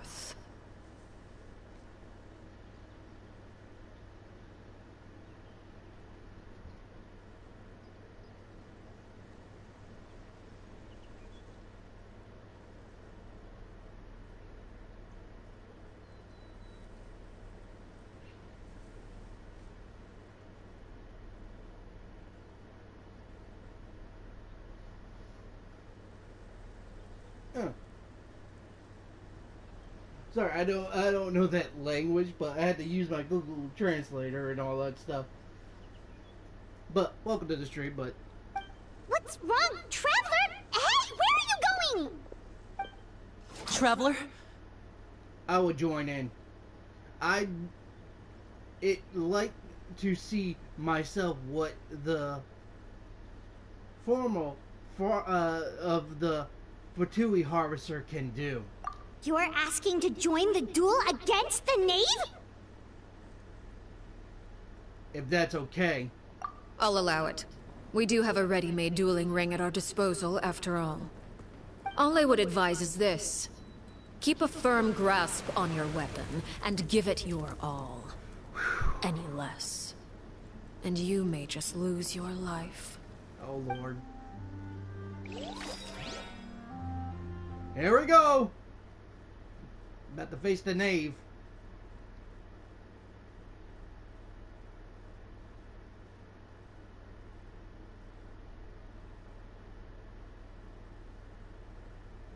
And it's past 12 o'clock and I'm hungry.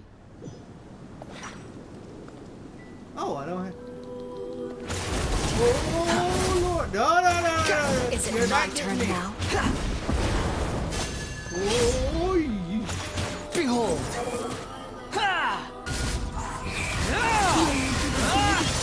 Oh, Jesus Christ! Movements! Ah!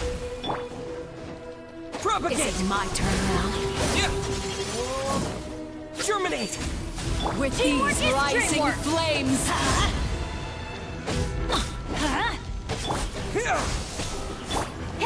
Don't blink. Hang in there. Oh, Lord have mercy!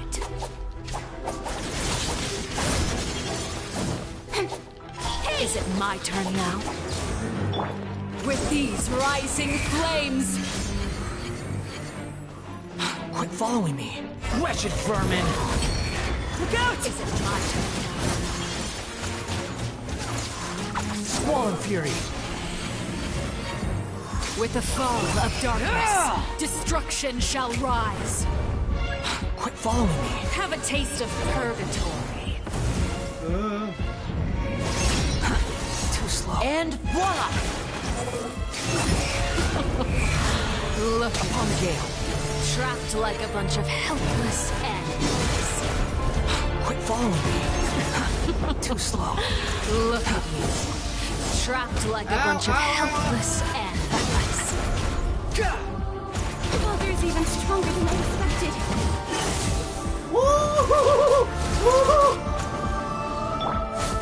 Scatter!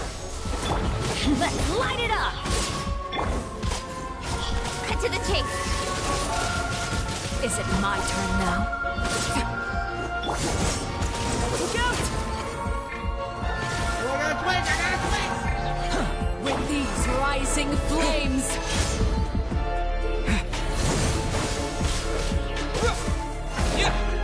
Is it my turn now?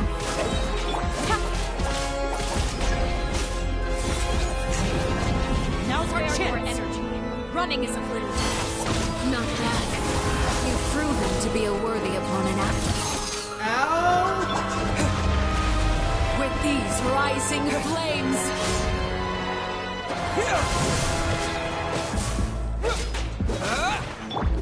Is it my turn? Father's even stronger than I expected.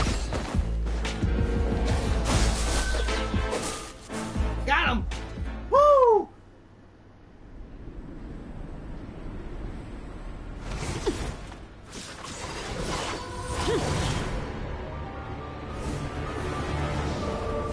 Oh, crap.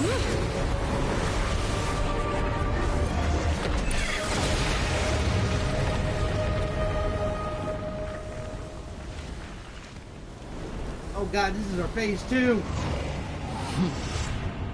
Oh Lord have mercy!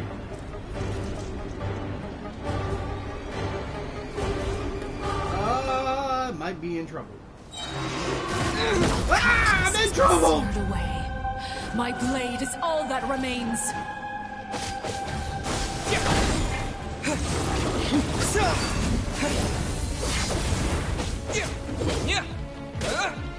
Scatter! Woo!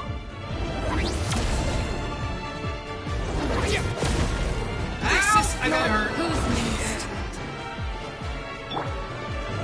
Hold on.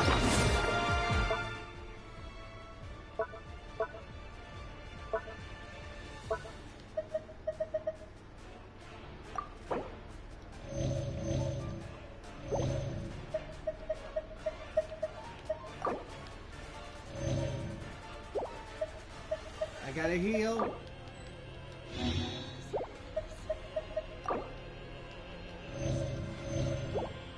And stew. Whoa! Now's our chance. Over here. Oh Lord! The sun and moon have set. Only ruin remains. All hope has been extinguished.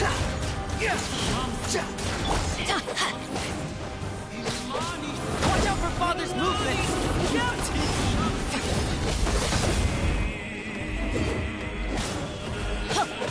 I'm going in. Squall Fury! Know your place! Propagate! Now's our chance! Over here.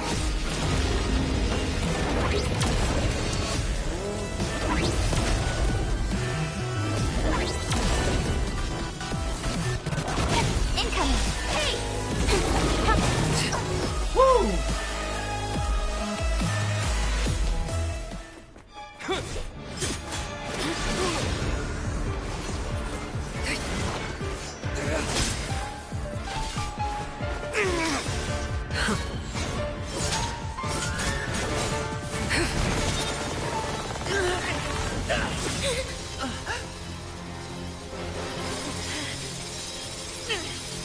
You should know better than to crowd in one place.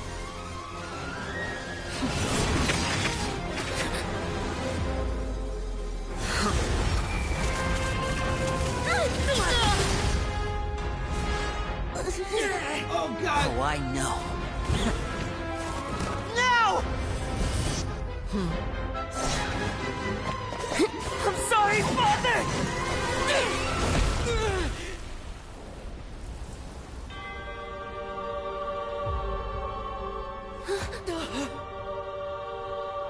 Sorry for what? This pitiful excuse for an attack.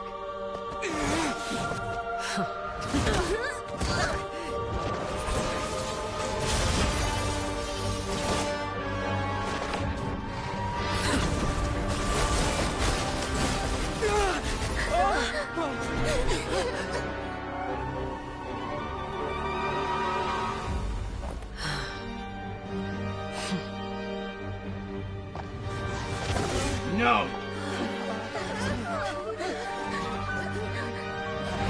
Father, no!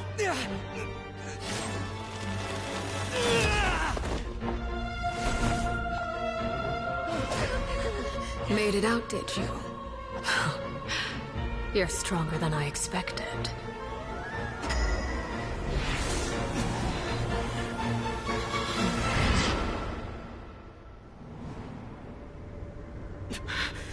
A crimson moon? I can't move.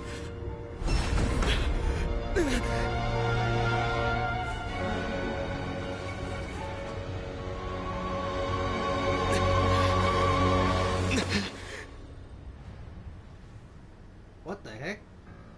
Still, not strong enough to beat me.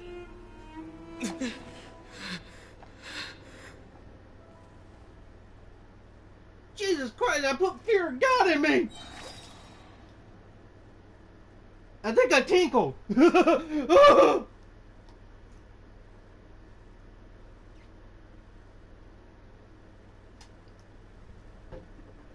Oh Lord! I think I saw Lord Arceus at itself. Jesus Christ! Don't want to face that woman again.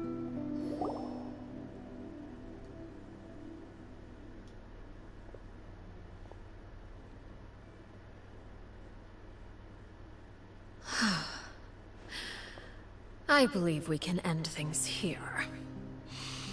It's not often that we get to enjoy the company of guests, after all.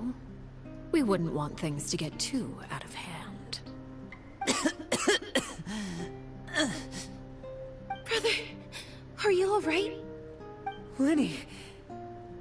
Given that I am the victor of this duel, as agreed, the punishment stands. No! I never thought things would end like this. However, everyone involved in the duel demonstrated a remarkable level of strength and determination. In light of this, I'm prepared to change the method of execution. Elwar, the bottled flames I gave you for safekeeping. Do you still have them? Yes? I wasn't sure what they were for, but I've kept them super safe. I didn't lose a single one. Wonderful. Then, in just a moment, I'll have you administer them. Bottled flames? Indeed. They're the product of a secret experiment. Under certain special circumstances, flames can be extracted from my person and preserved. Once ingested, searing pain will spread across every inch of your body. No harm will come to you physically, but your memories will be burned away. If you can withstand the pain. When you awake, you'll have forgotten everything you know about the House of the Hearth, and will be expelled from the organization. In other words, administering this concoction will kill the version of you that grew up in the house, and give you a new identity. Oh.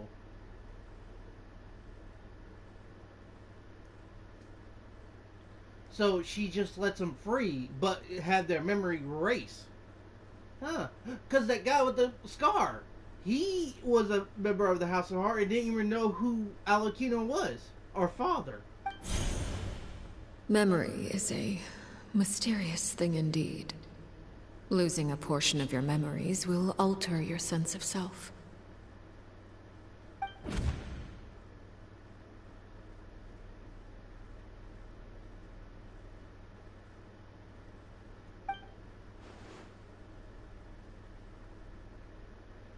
So, you're just letting us go, Father? You misunderstand. Memories are extremely important. Once consumed by flame, the version of you standing before me will die, and our secrets will die with you.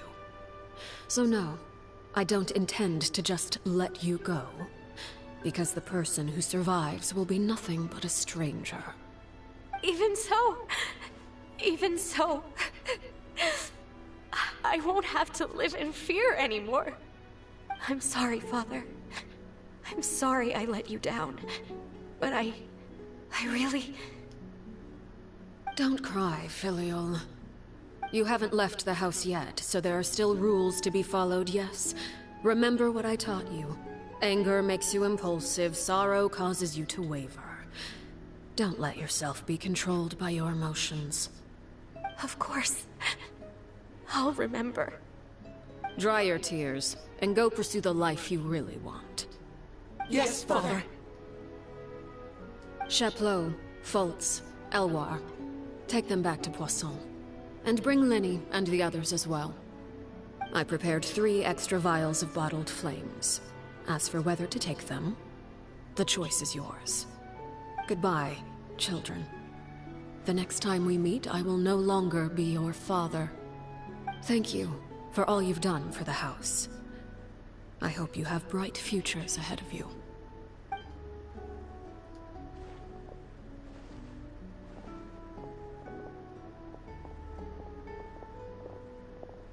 Father.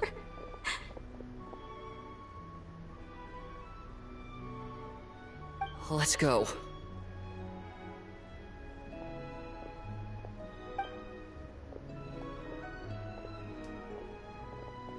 Here, grab my arm, Lenny.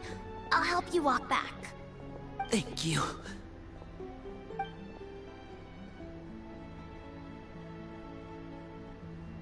Clairvy.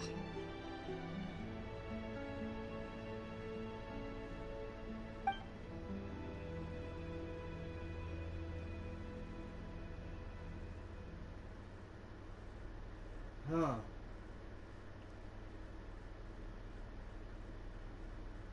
Can we talk now? I've been waiting for a super long time. You really are Perry, aren't you? I haven't seen you in so long. How come you're all grown up? Wait, did I somehow travel to the future on accident? Or am I dreaming? What a long dream. Neither. You died, Clairvy. That's what happened. You could have at least sugarcoated it a little. Look, she's done speechless. If she is really a Clairvy of young self. Oh. Okay then. Huh? That's it? You accepted it just like that? Yep. If that's what Perry says happened, then I believe her. Perry wouldn't lie to me. Plus, I don't really need to know why I'm like this. I'm more curious about what happens in the future. If you're a harbinger now, Perry, that means Mother is gone, isn't she? Can you tell me about it? I want to know what happened to her. And to me. You never stopped trying to defy fate. At first, no one believed you. You could only vent your frustrations to the moon. In fact, you often sought comfort in the night sky. You wanted to see the aurora, so one night we promised each other we would go to Snezhnaya to see it together. Later on, you tried to run away, but you were brought back each time. Mother spared your life, but it wasn't out of kindness. Instead, she decided to make an example of you by slowly torturing you over time. That way, the other children would know what happens to traitors. Still, you never gave up. Mother hoped that through ruthless duel after ruthless duel, she would be able to crown an ultimate victor among the children she raised. But you called on everyone to unite, to fight to a draw in order to reduce casualties. Your efforts may have only delayed the inevitable, but still. You gave them hope. You tried everything you could think of, but every attempt ended in failure. Still, you never turned your sword on Crucibina, and you never turned it on me. On that gloomy day, you told me, "For the last 16 years of my life, I've done everything I can to fight for freedom. But now, I realize that the only freedom I truly possess is the freedom to choose to die." I never imagined I would say something like that. I must have been feeling really worn down. But somehow, I still think I understand. According to Mother's plan, only one of us was going to make it until the end. And I always hoped that person would be you. If I could do it all over again, I still don't think I would make a different choice. Even when I first met you, I knew you'd be able to do what I couldn't. Is that so? Even now, I'm not sure I truly understand what kind of freedom you were trying to pursue.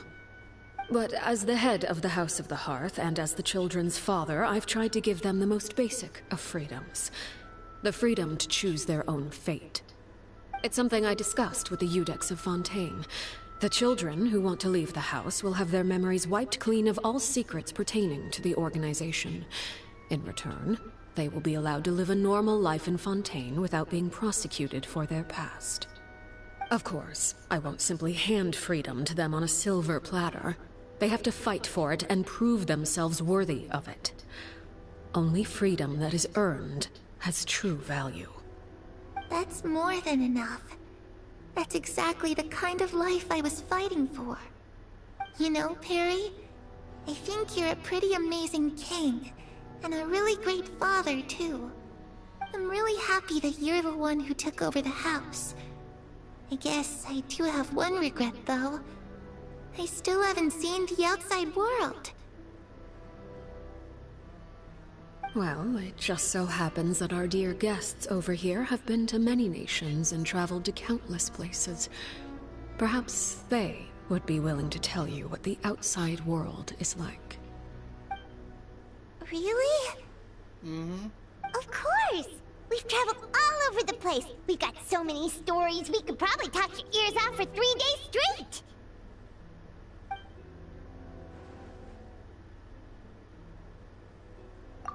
You know, I used to dream of being a bard. Playing the lute while singing into the winds of freedom. Even if there was no one there to listen, I would have continued to sing no matter what. The land of Geo. Ah, that's where Mora comes from. I never knew that before. Mm-hmm. If I had some Mora, I would buy 3 new dresses.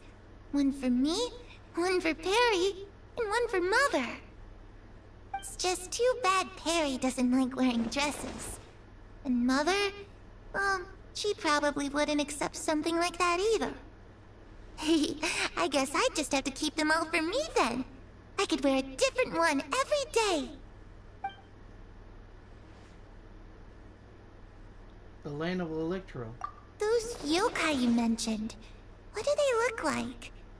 I once saw a drawing of this one guy with horns on his head and a super scary face. Are there any yokai like that? Yeah. Oh, sounds like you're talking about an Oni. Yep, we've met one, and let Paimon tell you, they're not nearly as scary as they look. Yeah. The land of Dendro. The wisdom. I was always too afraid to skip Mother's fighting lessons. But at the academia, I bet you could do all sorts of secret things in class. Things that have nothing to do with studying. I'm just kidding. Being able to study whatever you want without having to fear for your life actually sounds pretty great.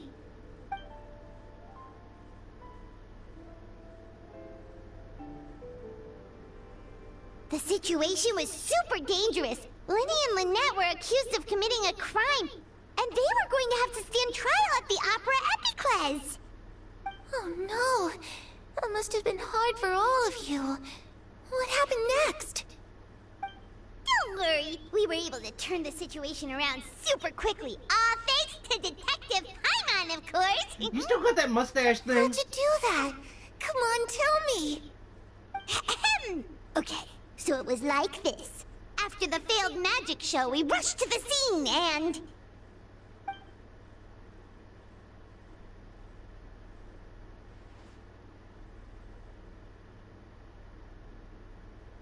Mm-hmm.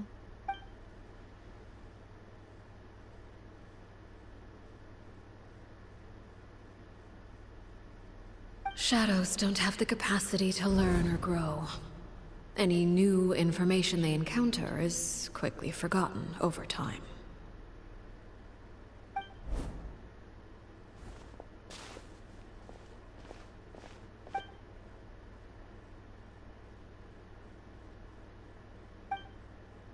Man.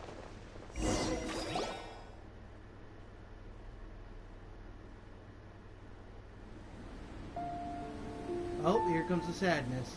Clairvy, you've worked tirelessly from the shadows to overthrow the House of the Hearth. Now, by my authority as the Knave, I shall announce how this matter ends. You are hereby expelled from the House of the Hearth. You are no longer tied to this place, nor are you bound by its rules. You're saying that I can finally leave? I get to experience the outside world as well? Oh, I almost forgot. There's no getting older for me.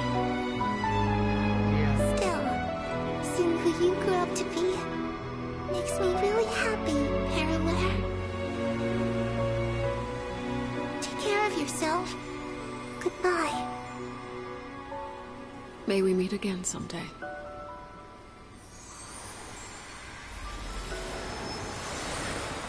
Man, that's sad. I'm crying. Fuck! All these story modes likes to make me upset and have emotion. She left so soon. Paimon didn't even get to finish her story. Fuck. I also have certain sentiments left unsaid. I wanted to tell her that the aurora I saw in Snezhnaya was just as beautiful as the ones in the pictures. But a shadow's memories reset at dawn. Had we delayed any longer, we wouldn't have had the time to say goodbye. Damn. Whatever regrets may linger, let them be lost to the coming of a new day. Yeah. Father? It's Linny! Hey, Linny!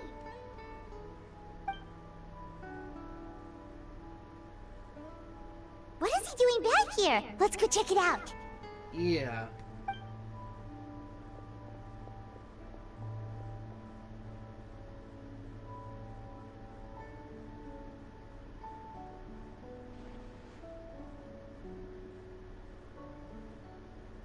Father, the bottled flames have been administered. Filial and the others have left the house. And you? What have you decided? Thank you for giving us that choice, Father. But we never wanted to leave the house. It's the only home we've ever known. Lynette and Fremine feel the same way. They're recuperating back at the Hotel Bouffe Tété. But I decided to come back and tell you where we stood. I'm sure you're well aware of the expectations I have for you. I want you to follow in my footsteps and become the next king of the house. Yet you seem to have different ideas. I must admit, I'm rather surprised by your decision to stay. There's nothing wrong with choosing to live a quiet life. Leading this organization is a heavy responsibility. One not so easily carried by someone forced onto the throne. I just never understood what you saw in me. What made you believe I was deserving of that throne?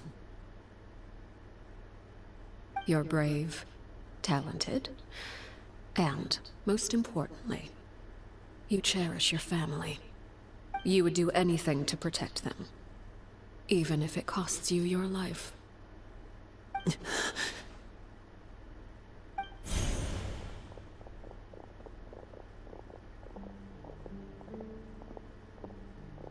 Speaking up back there was so brave of you, Linny. It's all thanks to you that we were able to convince Father to back down.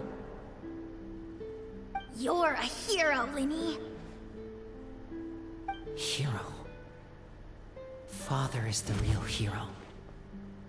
Had Father gone all out during the duel, there's no way I would have walked away with my life. She must have had it all planned from the beginning, from the very moment she suggested a duel. I'm not deserving of that title. I'm not strong enough or smart enough. You're wrong.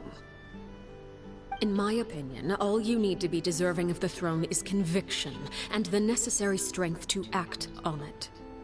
We may have different ideas of what it means to be a family, but you can hardly be said to lack conviction. What you truly lack is strength. For someone of your talent, though, that's something that will come with time. Even without that strength, you still chose to face me in a duel, even though the odds were stacked against you. That capacity to honor your convictions is what I truly see in you. Father. No one knows what the future holds, what tragedy or triumph may be in store. Being at the head of this organization requires the strength of will to face whatever comes. Caution will only hold you back. If reaching a certain standard were required to go after what you want, I would never have succeeded in killing my predecessor. Back then, there was still a considerable gap between our abilities. Strength may decide the ultimate victor, but those who let a lack of strength dictate their decisions or undermine their convictions will never be worthy of the throne. I understand, Father. Thank you. Children must grow up to surpass their parents. Only then can a family continue to flourish. The road ahead is not an easy one, so I'll ask you one last time. Are you certain you want to stay? You've done so much for me, Father, and that kindness must be repaid. Plus, with Project Stuja at hand, there are many dangers ahead, and I, for one, don't intend to back down. Protecting my family at all costs. That's my conviction. Then you're welcome to stay. As for Project Stuja, you need not be too concerned. If those cowardly businessmen and heartless dignitaries try to take us down, I'm prepared to teach them a lesson. Having members who longed for the light was our organization's last weakness. With those members no longer among our ranks, the House of the Hearth is like a spider hiding in the shadows. We need only wait for our prey to come to us. At present, our imperative is to use their plan to our advantage.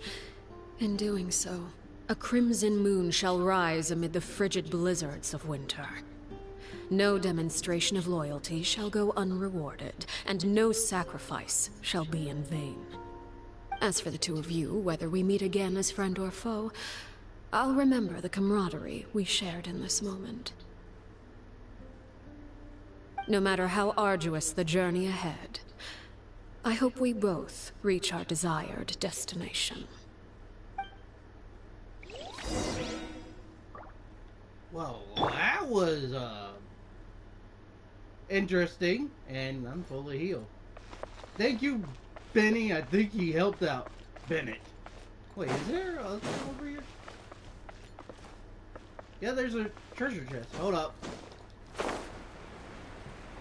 Not ending till I get,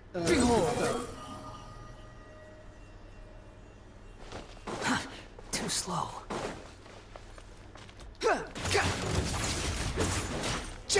Squall Fury! That's far enough!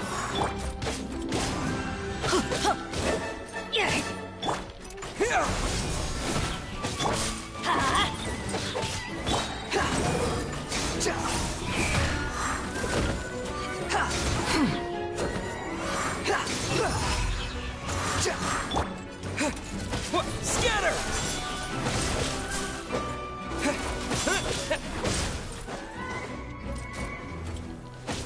Propagate!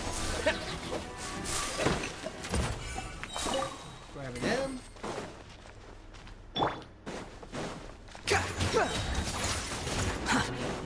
Behold! How amusing!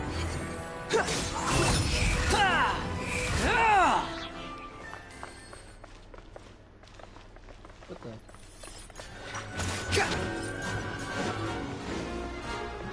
Where?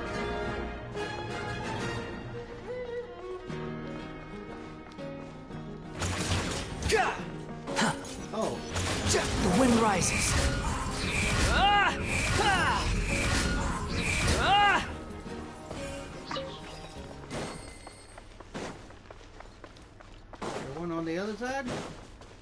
No. Quit following me.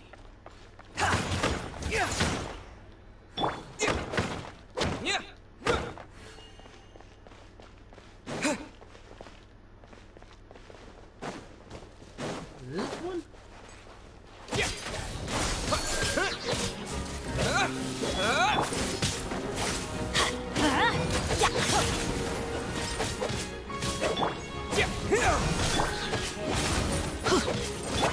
Speed of light. With sword comes shadow.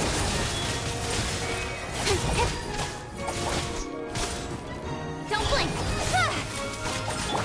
Swarm Fury.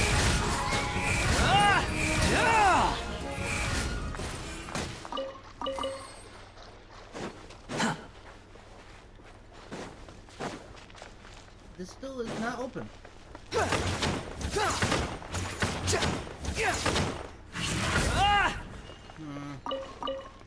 Might have to come back again some other time. Right now we got a mission to go to do. Where is it?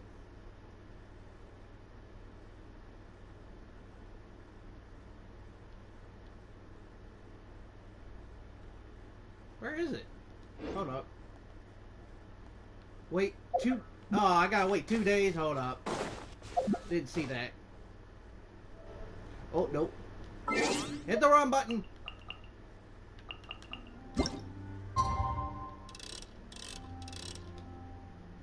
Waiting 2 days. I didn't see it till now.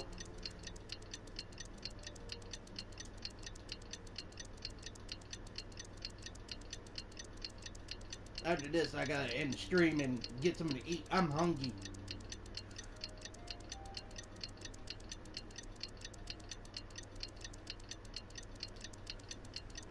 Alright. Where to go now? Didn't Lenny say that Lynette and Fremine were recovering at the Hotel Booth d'Ete? Yep. So, let's go there.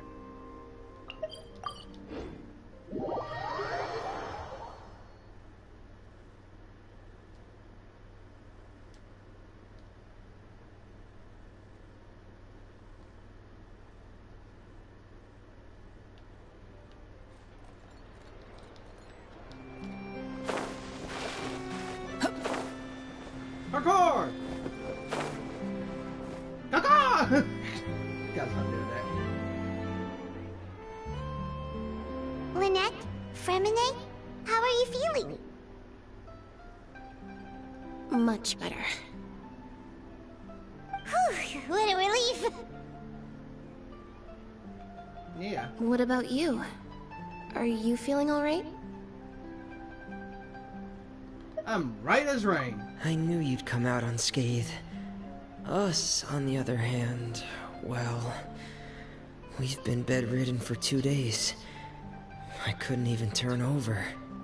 Oh, and I wanted to ask, is Clairvy gone? Yeah. Linny and the other members have left Poisson and returned to the House of the Hearth. According to him, there haven't been any more sightings of a spirit roaming the house. We banned her for a while. I see. I'm glad. Father came to check up on us 2 days ago and told us about what happened with Crucibina and Clairvy. Actually, I've met Crucibina before. What? Wait, what? You've met the former knave? Crucibina died a year after Clairvy. It was during the year between their deaths that I joined the House of the Hearth. Crucibina had an extremely cruel and radical way of doing things. While she was alive, the atmosphere in the house was suffocating. When I joined, though, the experiment she valued so much had already come to an end, and all the people involved, dead and injured alike, were gone. Crucibina never talked about the past with us newcomers. A couple of months after I joined, Father killed Crucibina and burned all her files. With that, The names of all the people subjected to her experiments, Clairvy included, were lost to the flames, along with the painful memories they represented. Father took in Lenny and me a couple months after that, but she never mentioned anything about Crucifina or Clairvy. It really seems like something she was planning to keep to herself. The last time you talked to her, did she mention why she kept it a secret for so long? She said she didn't want us to be affected by the darkness of the past. She was worried we'd develop a false sense of gratitude towards her if we knew about it. The foundation of a family should be free of any corrupting influence. Whatever happened in the past, it has nothing to do with who we are now. And that's what Father told us in the end. But I still thanked her for everything. It was only after hearing about what Crucifina did that I finally realized how insignificant our lives could have been. The members of the house meant nothing to her. To say that she valued them in any way, even just as a tool, would probably be giving her too much credit. If Father hadn't taken over the House of the Hearth, I probably would have already... She saved you at the end. Father rarely brings up the fact that she saved us. She doesn't believe that being indebted to her should be what ties us together. But even if we didn't owe her anything, we would still choose to stay. Because this is our home. We may have arguments or times when we feel wronged. Some people may even choose to leave. But as long as Father is here, we will always have a home. Whether the path before us is bathed in sunlight or shrouded in shadow, we'll follow Father wherever she chooses to go. So I wanted to say thank you for helping us make it through this crisis. Without your help, we could have lost a lot more along the way. Oh, we didn't do anything, really. Just just visit us back as Of course. I'm hungry. You're welcome anytime. Are Filial and Nantoy okay? I actually saw them at a cafe this morning. They didn't recognize me. From what I could tell, they were drinking coffee and talking about one of the operas that started running recently. They seemed happy. If I had to take a guess, I would say they finally found the kind of life they always wished for. Oh, that's good. And that is Act 1 done. Oh my god. Well, that means I got more Primo Gems. How many I got? I don't have enough to get another thing. But I'll probably do this off camera because I am hungry like... I am starving like Marvin. But anyway, guys, I want to say thank you guys for watching. Hope you have a great day. Stay tuned for more of my shenanigans and Genshin Impact. And yeah, like always, leave a like, subscribe if you do, hit that notification bell, and stay tuned. There's for more. no need to exchange pleasantries. That showed up in, it's rather pathetic to force a conversation just to the chat. occupy Thank silence. you guys for coming, and all the new subscribers, thank you for subscribing, and I love you all, and I see you in the next live stream. My love, Junior Army. Peace.